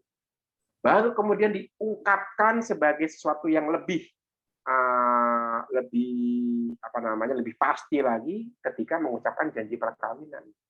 Lah, kalau janji perkawinan itu hanya baru lahir ketika diucapkan, lah kemarin kemana aja gitu kan? Demikian juga dogma Maria dikandung tanpa noda, itu sudah ada, sudah dihayati lebih dulu oleh gereja. Tapi baru diungkapkan kemudian. Mengapa baru diungkapkan kemudian? Karena ada kebutuhan, sehingga itu perlu dieksplisitkan. Nah, bagaimana menjelaskan dogma itu? Nah, itu macam-macam versinya. Nah, ketika saya mengatakan Maria dilindungi dari dosa, bukan pada hakikatnya tidak berdosa, itu adalah ajaran yang dikeluarkan oleh Beato Don Scotus. Don Scotus itu adalah murid dari Santo Fransiskus Assisi. Jadi Beato Don Scotus, seorang Fransiskan, yang mengeluarkan ajaran ini. Ini bukan ajaran gereja, ini refleksi seorang teolog, ahli ilmu iman yang namanya Beato Don Scotus. Dan itu untuk saya yang paling pas untuk menerangkan perbedaan Maria dari Tuhan Yesus. Dalam Maria dikandung tanpa noda, berarti kan dia nggak punya dosa. Memang, tapi bukan pada hakikatnya Maria nggak punya dosa. Tapi dia dilindungi dari dosa. Yesus pada hakikatnya nggak bisa berdosa. Nggak perlu dilindungi dari dosa. Nah, itu teorinya Don Scotus seperti itu. Jadi untuk saya itu bisa menjelaskan. Begitu Mbak Eka? Bentar, Mo. Wes. Sebenarnya penekanannya ini loh, yang saya mau tanyain ya. Yes. Jadi saya agak ngantuk nulisnya itu tadi. Oh, apa penekanan saya itu mengenai Maria dilindungi dari dosa, bukannya Maria tanpa dosa, noda dosa. Oh, intinya kan katanya Maria itu orang berdosa juga. Tapi kenapa kok secara eksplisit Maria itu kayaknya istimewa gitu, dilindungi dari dosa? Apakah itu yang menyatakan gereja atau apa? Tadi sih emang udah terjawab juga. Cuma saya penekanannya itu kok saya kayak baru dengar gitu, seperti kata-kata seperti itu, Maria dilindungi dari dosa. Iya. Yes. Oh iya, oke. Jadi memang itu mau menjelaskan dogma Maria dikandung tanpa noda sebenarnya. Jadi penjelasannya seperti itu. Maria dilindungi itu penjelasan, salah satu penjelasan. Itu bukan ajaran resmi gereja, itu salah satu penjelasan yang bisa menjawab pertanyaan kita. Loh, kalau Maria dikandung tanpa noda, kok dia kayak Allah sih, nggak punya dosa? Oh, beda. Maria bukan dari sononya nggak punya dosa. Maria punya dosa, tetapi dia dilindungi karena dia istimewa. Istimewanya tadi ya, karena dia akan mengandung Allah Putra. Nah, begitu. Tetapi ketika dia sudah melahirkan Allah Putra, ya, dosa-dosa kecil Maria tetap ada ya, karena dia punya kemanusiaan seperti kita. Makanya dia butuh penebusan juga. Karena dia bukannya dibebaskan dari dosa. Nah, itu kan penebusan Yesus yang membebaskan kita, tapi dia dilindungi, beda. Yesus disalib membebaskan kita dari dosa, termasuk Maria. Begitu. Jadi Maria bukannya dibebaskan dari Maria pun butuh penebusan Yesus, karena Maria juga butuh dibebaskan dari dosa. Dia dikandung tanpa noda karena dia dalam hidupnya itu dilingkupi oleh perlindungan Allah, bukan karena Maria itu manusia luar biasa, tidak, tapi karena Maria nanti disiapkan untuk mengandung Yesus. Saya rasa itu betul ya. Dan setiap orang dari kita, ketika kita menerima pengutusan, kita juga sebenarnya dalam tanda kutip dilindungi oleh Allah untuk dilindungi juga ya. Iya, untuk tugas kita masing-masing. Berarti bukan Maria aja dong. Bukan hanya Maria, tapi kan dilindungi dari dosa hanya dia. Oh gitu. Ya karena kita nggak mengandung Yesus kan, ya. Jadi hanya pada dilindungi karena Bunda Maria itu mengandung Yesus gitu. Iya, ketika dia daging pikirannya Di betul, penekanannya di situ. Tetapi bagaimanapun kita bisa melihat dari perjalanan hidup Maria, sebagaimana Maria disiapkan dengan cara tertentu untuk mewujudkan tugas putusannya. Setiap orang dari kita pun dengan satu dan lain cara juga dikhususkan oleh Allah. Misalnya saya itu kan jadi imam itu. Kok ya contohnya apa? Contohnya kok ya saya nggak bisa gitu ya. Hidup lama-lama tanpa doa itu saya nggak bisa tuh. Bisa lah sehari, 2 hari, 3 hari saya nggak berdoa, tapi habis itu saya bingung gitu. Maka saya kembali berdoa. Itu kan bukan dari diri saya itu. Itu entah kenapa kok seperti itu. Nah, itu cara kerja Allah. Setiap orang, setiap manusia pasti punya satu misi gitu kan dari Betul kan? Ya, betul itu aja. Mungkin Bapak Uskup atau Bapak Karina yang lain atau kita juga semua nih, Pak Evan juga pasti punya satu misi dari Tuhan. Betul. Dan Allah menyiapkan kita untuk misi itu dan menuntun kita dengan cara yang berbeda-beda. Yes. Betul, Mbak Eka. Yes, mantap. Cuma Bunda Maria istimewa banget. Iyalah, dia mengandung Allah Putra dan tak tergantikan. Betul itu. Yes, terima kasih. Thank you. Udah puas? Ya, udah puas. Rasa kalau puas nggak pernah puas ya. Luar biasa Bunda Maria. Terima kasih Romo, hebat. Benar-benar keren. Yes. Di kolom chat sudah kosong. Tidak ada. Kalau ada yang mau tanya lagi, raise hand aja. Boleh ya mau ya? Langsung nih. Raise hand aja langsung gitu. Pak Evan, saya boleh ya? Boleh. Ya. Ya, silakan. Langsung aja. Pertanyaan dari Bu Eka ya. Ya. Tadi Bunda Maria ada dosa. Sambung lagi nih. Iya, gara-gara Bu Eka nih. Terus harus ada penembusan dari Tuhan Yesus. Iya. Tetapi kalau peristiwa mulia, ya kan, itu berbeda. Peristiwa keempat dan kelima itu kan beda. Maria diangkat ke surga. Iya. Iya. Kalau ada dosa, penembusannya kapan? Tuh kok nggak diucapin gitu. Iya. Tapi kan itu langsung tuh Romo. Iya. Itu aja sih. Ya. Terima kasih Pak Martinus. Penebusannya kapan? Di atas kayu salib. Karena Yesus mengatakan dalam Ekaristi, inilah darahku, darah yang ditumpahkan bagimu dan bagi semua orang.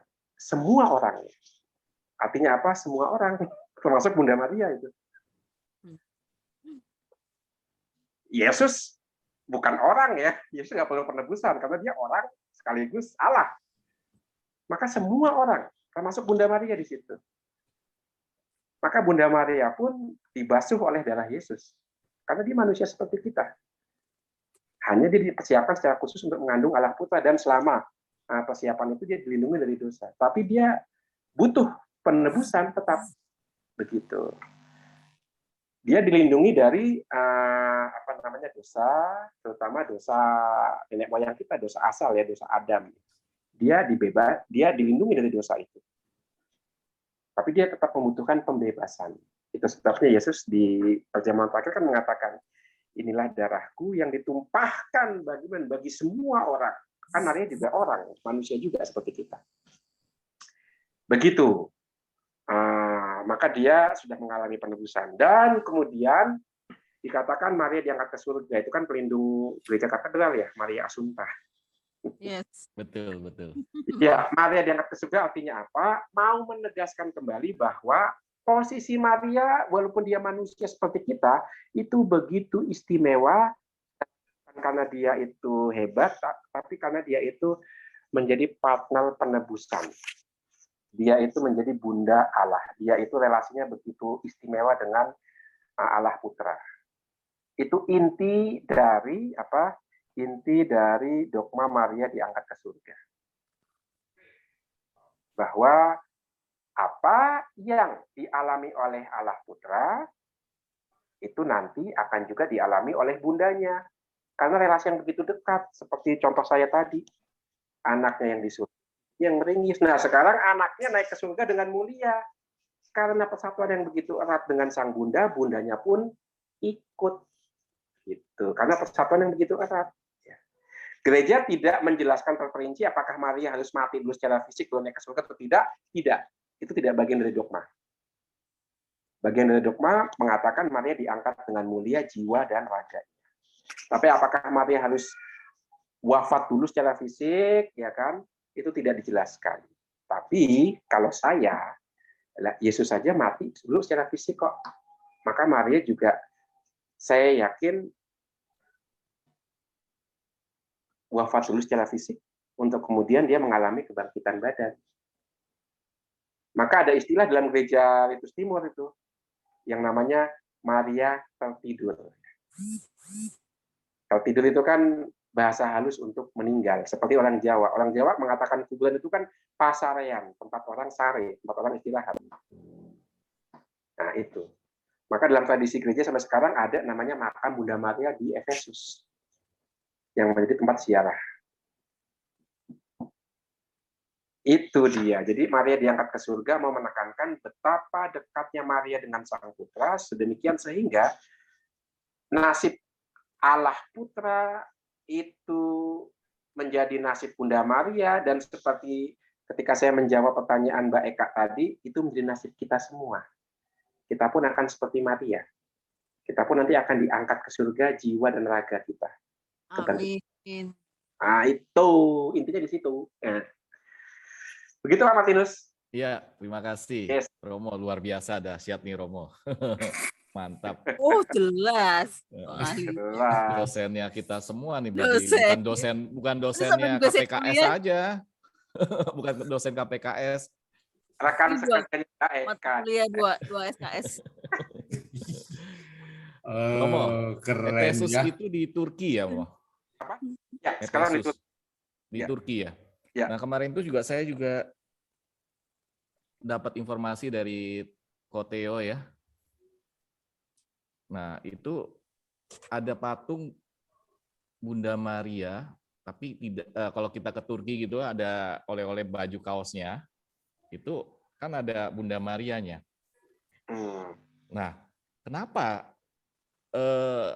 kalau kita lihat kan pada saat perarian itu kan Bunda Maria bersama Rasul Yohanes di Efesus kan, ke Turki ya. Ya. Tapi Turkinya sendiri di sini kurang apa ya? Apakah takut atau bagaimana ya? Nggak terlalu diiniin gitu loh, Romo. Nggak ngerti juga tuh. Iya, ya karena kan itu sih masalah politis lebih ya. Ya. Karena kan Erdogan sekarang mau memakai politik identitas itu untuk memenangkan pemilu. Iya, iya. Belum sebelumnya kan enggak. Sebelum-sebelumnya lebih apa namanya lebih supel lah begitu. Iya. Iya. Oke.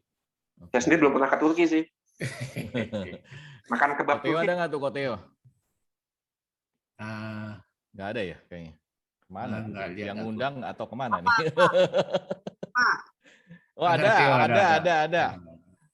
Ah. Ini dia sumbernya nih. Saya waktu pas dia lihat pakai bajunya tuh patungnya siapa? Katanya Bunda Maria gitu loh. Oh, iya, iya. Nah ini coba. Hah? Turki yang kenapa? Iya yang patungnya Bunda Maria yang waktu kalau Turki itu baju yang Koteo pakai Turki itu ada patung siapa itu? Kan.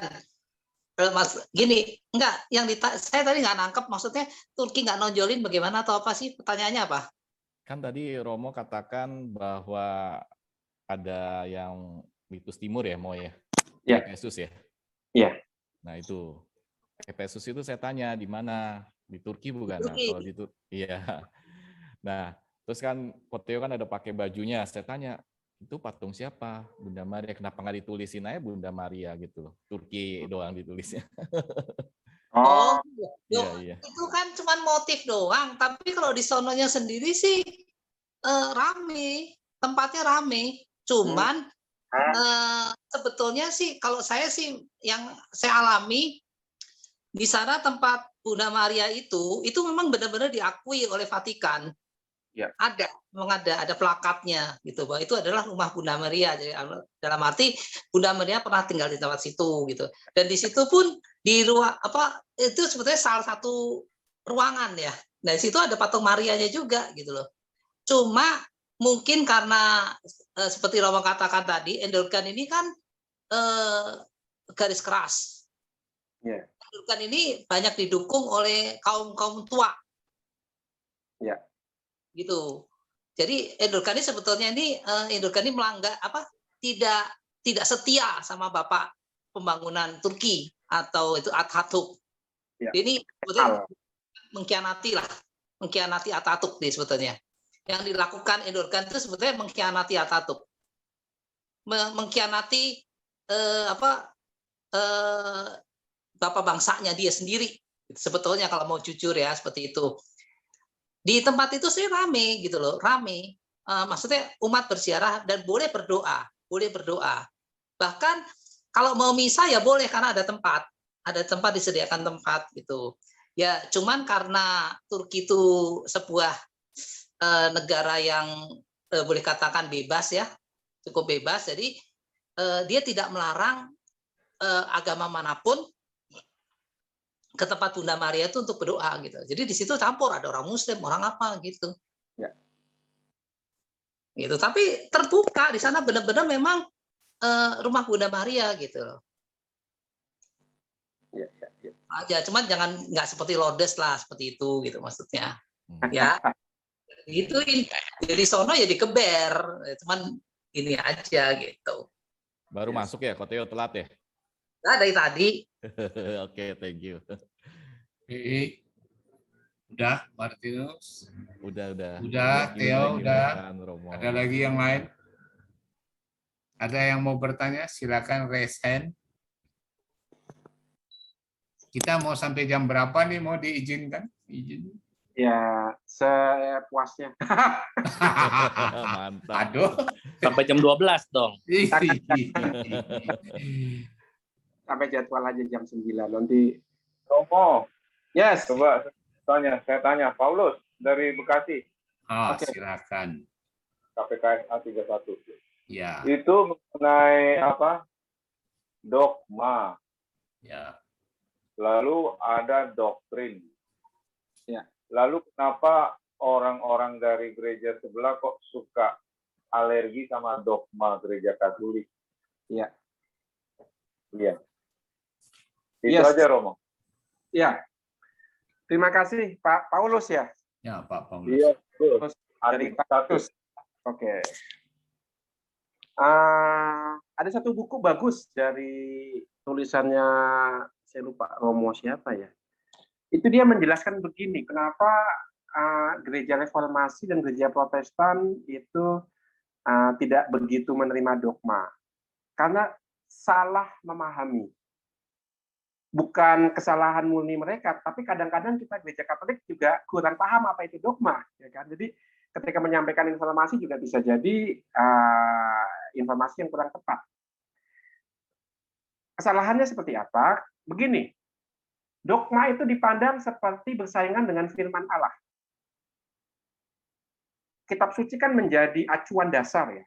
Bahkan yang namanya tradisi, kalau tidak bisa dikonfirmasikan oleh kitab suci, itu tradisi yang bisa dipertanyakan itu kebenarannya. Nah itu, maka ketika orang Katolik menekankan tradisi, menekankan dogma, itu ditafsirkan bersaingan dengan firman Allah. Firman Allah seperti apa? Yang terekam dalam kitab suci. Jadi seolah-olah kita membuat kitab suci sendiri melalui dogma-dogma itu. Jadi seolah-olah sejajar gitu loh. Padahal kan nggak seperti itu ya.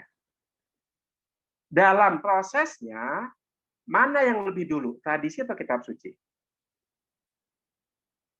Tradisi. Tradisi lebih dulu. Maka ada Romo Jean Danielu itu tepat sekali mengatakan kitab suci lahir dalam rahim liturgi. Bacalah kitab-kitab suci itu. Semua lahir dalam konteks liturgi. Ada praktek iman dulu, baru kemudian pelan-pelan dirumuskan dalam rumusan iman yang kemudian kita sebut sebagai kitab suci.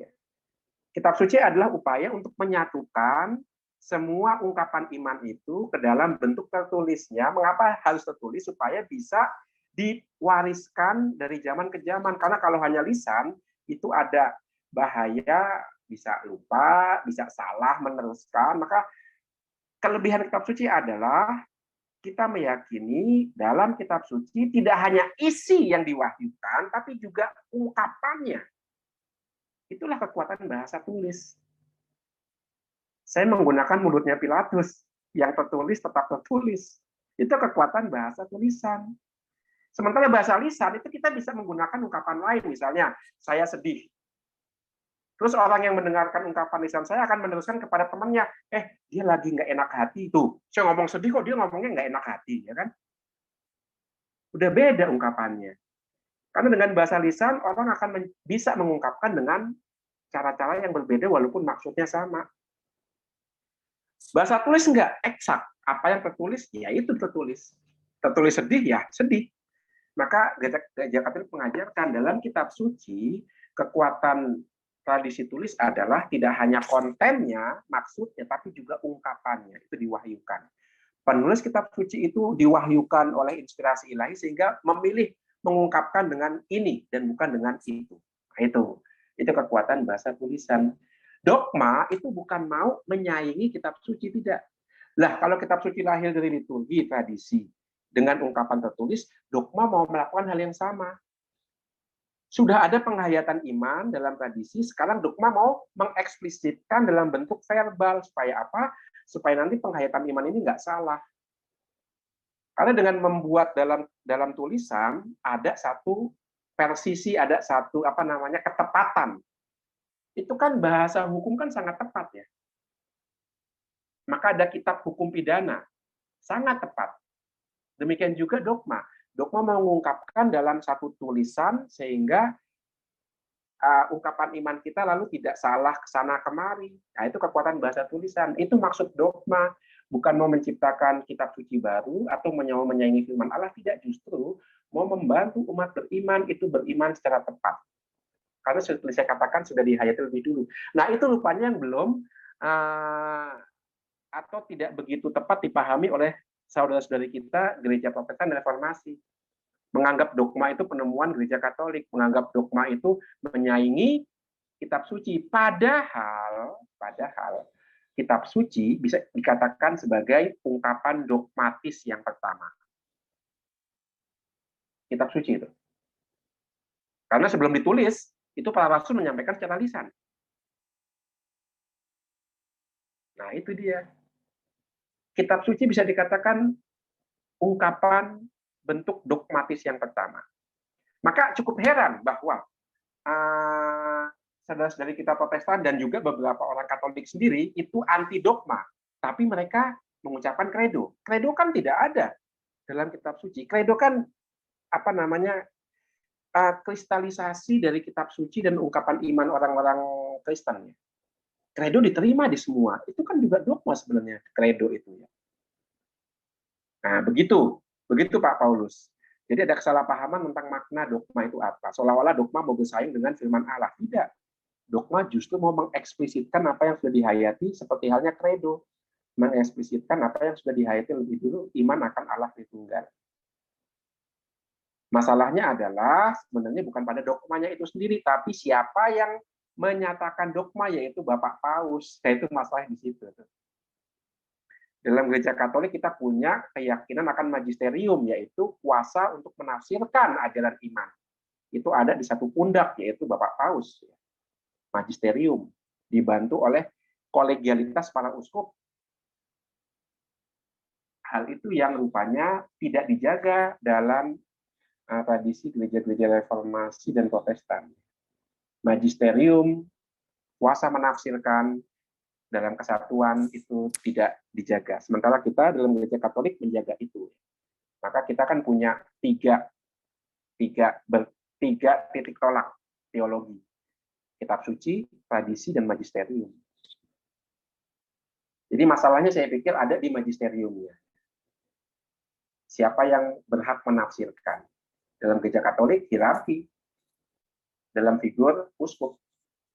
Sementara dalam banyak denominasi Protestan dan Reformasi kan macam-macam ya, tidak ada kesatuan kan penafsiran kan ya. Gereja ini menafsirkan ini, gereja itu menafsirkan itu. Nah, itu. Jadi di mana siapa yang punya kuasa menafsirkan? Nah, itu saya rasa titiknya di situ. Begitu Pak Paulus. Iya, terima kasih Romo. Yes. Cukup Pak Paulus? Cukup? Cukup Oke. Pak. Ya. Ya, Terima ini kasih. Pak KPKS datang nih banyak nih. Ada lagi yang lain? Raise hand saja. Tahu aja Romo. Ada yang lain ingin tanya lagi?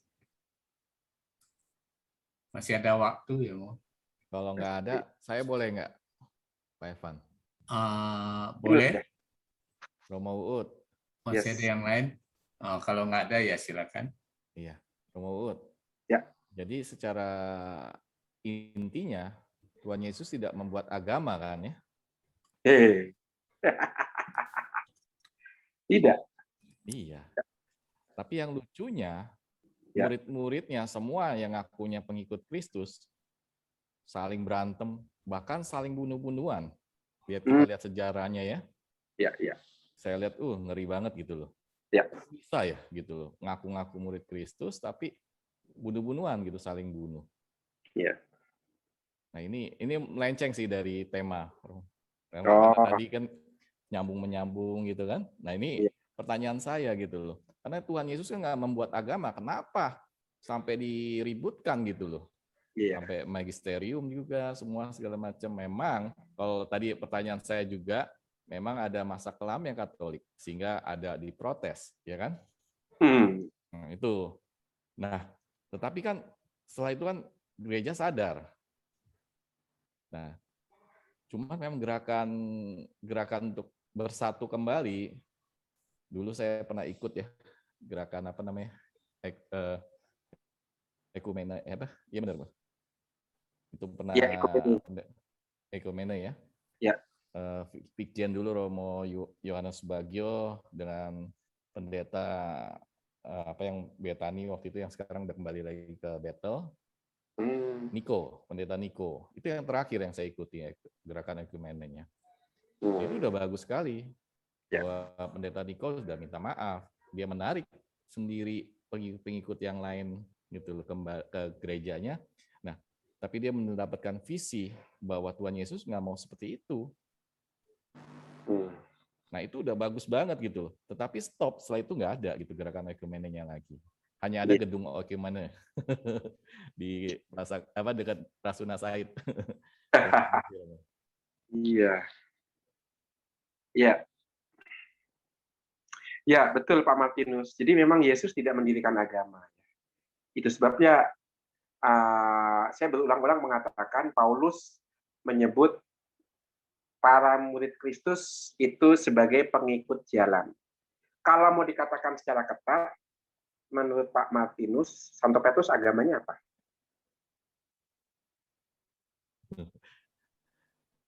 Agamanya nggak ada mau. Yahudi paling Yahudi. Iya Yahudi. gitu dia. Yahudi. Bunda Maria Yahudi, Yesus Yahudi, Petrus Yahudi, Paulus Yahudi. Iya, mereka semua beragama Yahudi. Bahkan ketika Paulus mewartakan Injil, itu tetap dalam agama Yahudi konteksnya. Karena coba kalau kita baca kisah-kisah Paulus, di mana Paulus mewartakan Injil? Ke sinagoga tuh. Siapa yang berdoa di sinagoga? Orang Yahudi. Iya. Makanya sebenarnya Paulus tidak mewartakan agama baru. Paulus mewartakan bahwa Yesus menggenapi janji Allah dalam agama Yahudi. Jadi perbedaan dengan orang Yahudi sebenarnya bukan pada praktek beragamanya, tapi pada iman akan Yesus. Bagi orang Yahudi, Yesus adalah seorang pria yang punya semangat keagamaan tinggi, tapi mimpi di siang bolong, ya kan? Karena menganggap diri sebagai putra Allah. Itu orang Yahudi pada zaman itu menganggap Yesus seperti itu, pahlawan siang bolong. Tapi bagi pengikut Kristus, maka disebut Kristen, pengikut Kristus, Yesus itu menggenapi janji para nabi dalam agama Yahudi. Kalau kita baca kisah para rasul itu berdoa pagi dan sore hari. Berarti kan awal dan akhir satu hari itu di bait Allah. Itu. Maka sebenarnya kalau mau disebut agama, pengikut Yesus itu agamanya Yahudi. Tapi Paulus dengan tegas mengatakan, tapi tidak semua orang Kristen harus terikat pada budaya Yahudi. Maka Paulus tidak mewajibkan orang non-Yahudi disunat. Sunat itu budaya. Orang Kristen Yahudi wajib disunat karena itu bagian dari budaya mereka. Tapi tidak wajib untuk orang non-Yahudi karena bukan bagian budayaku. Nah, itu masalahnya di situ. Jadi untuk menjadi Kristen tidak wajib disunat. Untuk jadi Yahudi, oh iya disunat. Tapi untuk jadi orang Kristen nggak wajib. Jadi ada perbedaan memang. Maka dalam agama Yahudi sendiri kan ada macam-macam gerakan ya. Ada gerakan Saduki, ada gerakan Farisi, ada gerakan Eseni. Yesus salah satu di situ, gerakan Yesus. Dalam konteks koridor agama Yahudi. Kapan mulai terpisah dari agama Yahudi? Tahun 80-an. Ketika Yerusalem dihancurkan, orang-orang Farisi yang selamat nanti menghasilkan para rabi, mereka lalu menentukan apa identitas agama Yahudi. Tahun 80 ada namanya konsili di Yamnia menegaskan ciri khas orang yang beragama Yahudi salah satunya adalah bukan pengikut Kristus. Wah, itu. Jadi pada tahun 80 orang Kristen ditendang dari agama Yahudi. Mau nggak mau membentuk agama sendiri. Karena nggak punya tempat ibadat, nggak boleh ikut ibadat di agama Yahudi, nggak punya ritual, nggak boleh ikut ritual lagi di agama Yahudi. Jadi ketika ditendang dari agama Yahudi, pelan-pelan kita membentuk agama. Mau nggak mau, itu mutlak. Gitu. Perlu ada aturannya sendiri, ada ibadatnya sendiri, ada tempatnya sendiri. Kita nggak bisa dompleng agama Yahudi lagi. Maka agama Kristen kemudian pelan-pelan terbentuk di situ. Sebagai wadah fisik untuk iman akan Yesus. Begitu Pak Martinus sejarah. Baru tahu. Dahsyat nih ensiklopedianya ada di Romo Uut nih. lebih jelas. Kalau saya klik gitu ya di Google ya, Mbak Google kalah nih sama Romo Uut. Oh ya. Kenapa jangan percaya sama Mbak Google, percaya aja sama Romo. Iya benar. Ini percayanya sama Yesus. Amin. Iya, percaya sama Yesus. Iya. Ini Pak Evan, sorry ya. Ada dari Pak Theo nih. Ya. Dia kan ada direct message ke saya. Sorry ya, saya ambil alih nih. Pak Evan, sebentar ya. Romo, mohon info. Ada berapa perwujudan Bunda Maria? Maksudnya saya seperti Maria Rhodes, Maria Fatima, Maria Guadalupe. Pengurai Simpul, ya macam-macam gitu loh. Ya. Nah itu hebatnya Bunda Maria ya. Dia orang Yahudi, tetapi tiba-tiba bisa diterima di semua budaya karena dia mau mengandung Yesus. Yesus itu kan manusia Yahudi, tapi kemudian dia menjadi manusia universal untuk semua budaya. Maria ya ikut ibunya. Ya. Maka Maria dialami oleh semua orang dalam budaya berbeda-beda. Orang Meksiko mengalami penampakan Maria, lahirlah Maria Guadalupe. Orang Perancis mengalami penampakan Maria, Maria Lourdes. Dan yang menarik kepada setiap orang di tiap budaya, Maria ngomong bahasa masing-masing. Kepada di Guadalupe ngomong bahasa Meksiko, bahasa suku Aztec itu ya. Kepada Santa Bernadette pakai bahasa Perancis. Kepada Romo Van Lith di mana? Pakai bahasa Jawa. Pakai bahasa Jawa itu. Jawa. Ya, pakai bahasa Jawa itu di mana? Aduh hebat. Bukan Belanda. Van Lith kan orang Belanda. Jawa kok gua Maria. Pakai bahasa Jawa. Oh, bahasa Jadi, Jawa bukan Belanda bahasa kan Van Lith. Bukan. Belanda. Pakai bahasa Jawa. Nah, itu lihat Bunda Maria itu iya. Bunda segala bangsa. Bunda segala bangsa. Jadi bahasa-bahasa yang berbeda-beda. Dan banyak gelarnya karena apa? Karena Maria dikaitkan dengan pemenuhan janji Allah kepada bangsa Israel. Misalnya Menara Gading, misalnya Tabernakel, ya kan, bait kemah suci. Ya. Jadi ada banyak gelar Maria karena dikaitkan dengan janji Allah dalam bangsa Israel. Ratu Rasul, Ratu para malaikat, Ratu pencinta damai. Benteng Daud. Daud, ya kan. Nah, itu karena ya dikaitkan dengan dalam diri Maria janji Allah itu bisa terlaksana karena dia mau mengandung Allah Putra. Jadi ada banyak manifestasi, ada banyak gelar yang mengungkapkan betapa kayanya pribadi Maria ini. Sekali lagi bukan karena dia hebat, tapi karena dia mau menjadi alat tangan Allah. Kita juga begitu loh. Kalau kita mau jadi alat tangan Allah, kita manifestasinya luar biasa loh. Teresia dari Kalkuta misalnya, itu apa hebatnya seorang suster pendek tua, ya kan, udah uzur gitu, hidup orang miskin, karena dia mau menjadi pensil di tangan Allah, wah, ada litani Santa Teresa dari Kalkuta tuh dengan banyak macam gelarnya itu ya. Begitu. Jadi ciri khas orang yang mau dijadikan alat tangan Allah adalah seperti itu. Banyak manifestasinya, banyak gelarnya. Dia menjadi saudara untuk semua orang. Jadi ada berapa banyak mau? Waduh, tak terhitung. Itu pertanyaannya tuh. Banyak sekali. Lihatlah litani. Belum dihitung ya? Nggak tak terhitung, hitung sendiri. Litani banyak. Litani banyak ya, benteng Gadi. Gimana Ko Theo? Kalau udah untuk puas belum? Ya, doakan litani Bunda Maria. Saya baru doa. Oh ya? Ya kan iya, tadi sebelum ikut KKS. Gimana sih? Ya itu dia banyak sekali ya. Iya. Ya, begitu. Udah jam 9 lebih, Mo. Yes, oke. Kalau kita cukupkan lah. Kita cukupkan ya, Mo. Ya. Mungkin ada yang bicara lagi. Iya, terima kasih, Mo. Terima kasih teman-teman semua. Terima kasih semuanya. Terima kasih, Romo. Sebelum ini kita tutup dengan doa. Siapa yang doa? Ibu Lydia, siapa yang doa? Ya, kita minta Ibu Lili Kaparang masih ada di situ. Lili Kaparang. Ya. Ya, halo. Saya atas nama KKS Katedral mengucapkan banyak terima kasih kepada Romo Uut.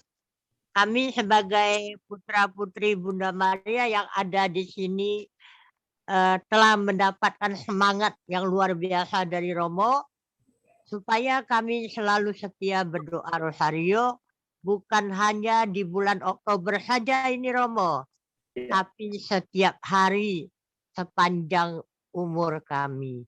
Karena Bunda Maria adalah Bunda Allah yang luar biasa untuk kami semua. Terima kasih banyak Romo, semoga sehat dan semakin menjadi perpanjangan tangan Tuhan untuk mewartakan sabda Allah. Terima kasih Romo. Ya. Jangan bosan-bosan ya kalau kami minta Romo lagi ya nanti ya next time ya. Jangan bosan-bosan sama saya juga ya. Bu Lydia. Oke, Bu Lydia, siapa yang Enggak, Romo. Enggak, Romo. siapa yang doa penutup? Ya, Ibu Lili atau Ibu Eka? Ibu Eka. Ibu Eka. Doa penutup Saudara Eka. Oh, Saudara Eka. Oke, silakan. Ibu Eka. Nanti mohon berkat dari Romo ya. Ya. Silakan, Ya. Eka.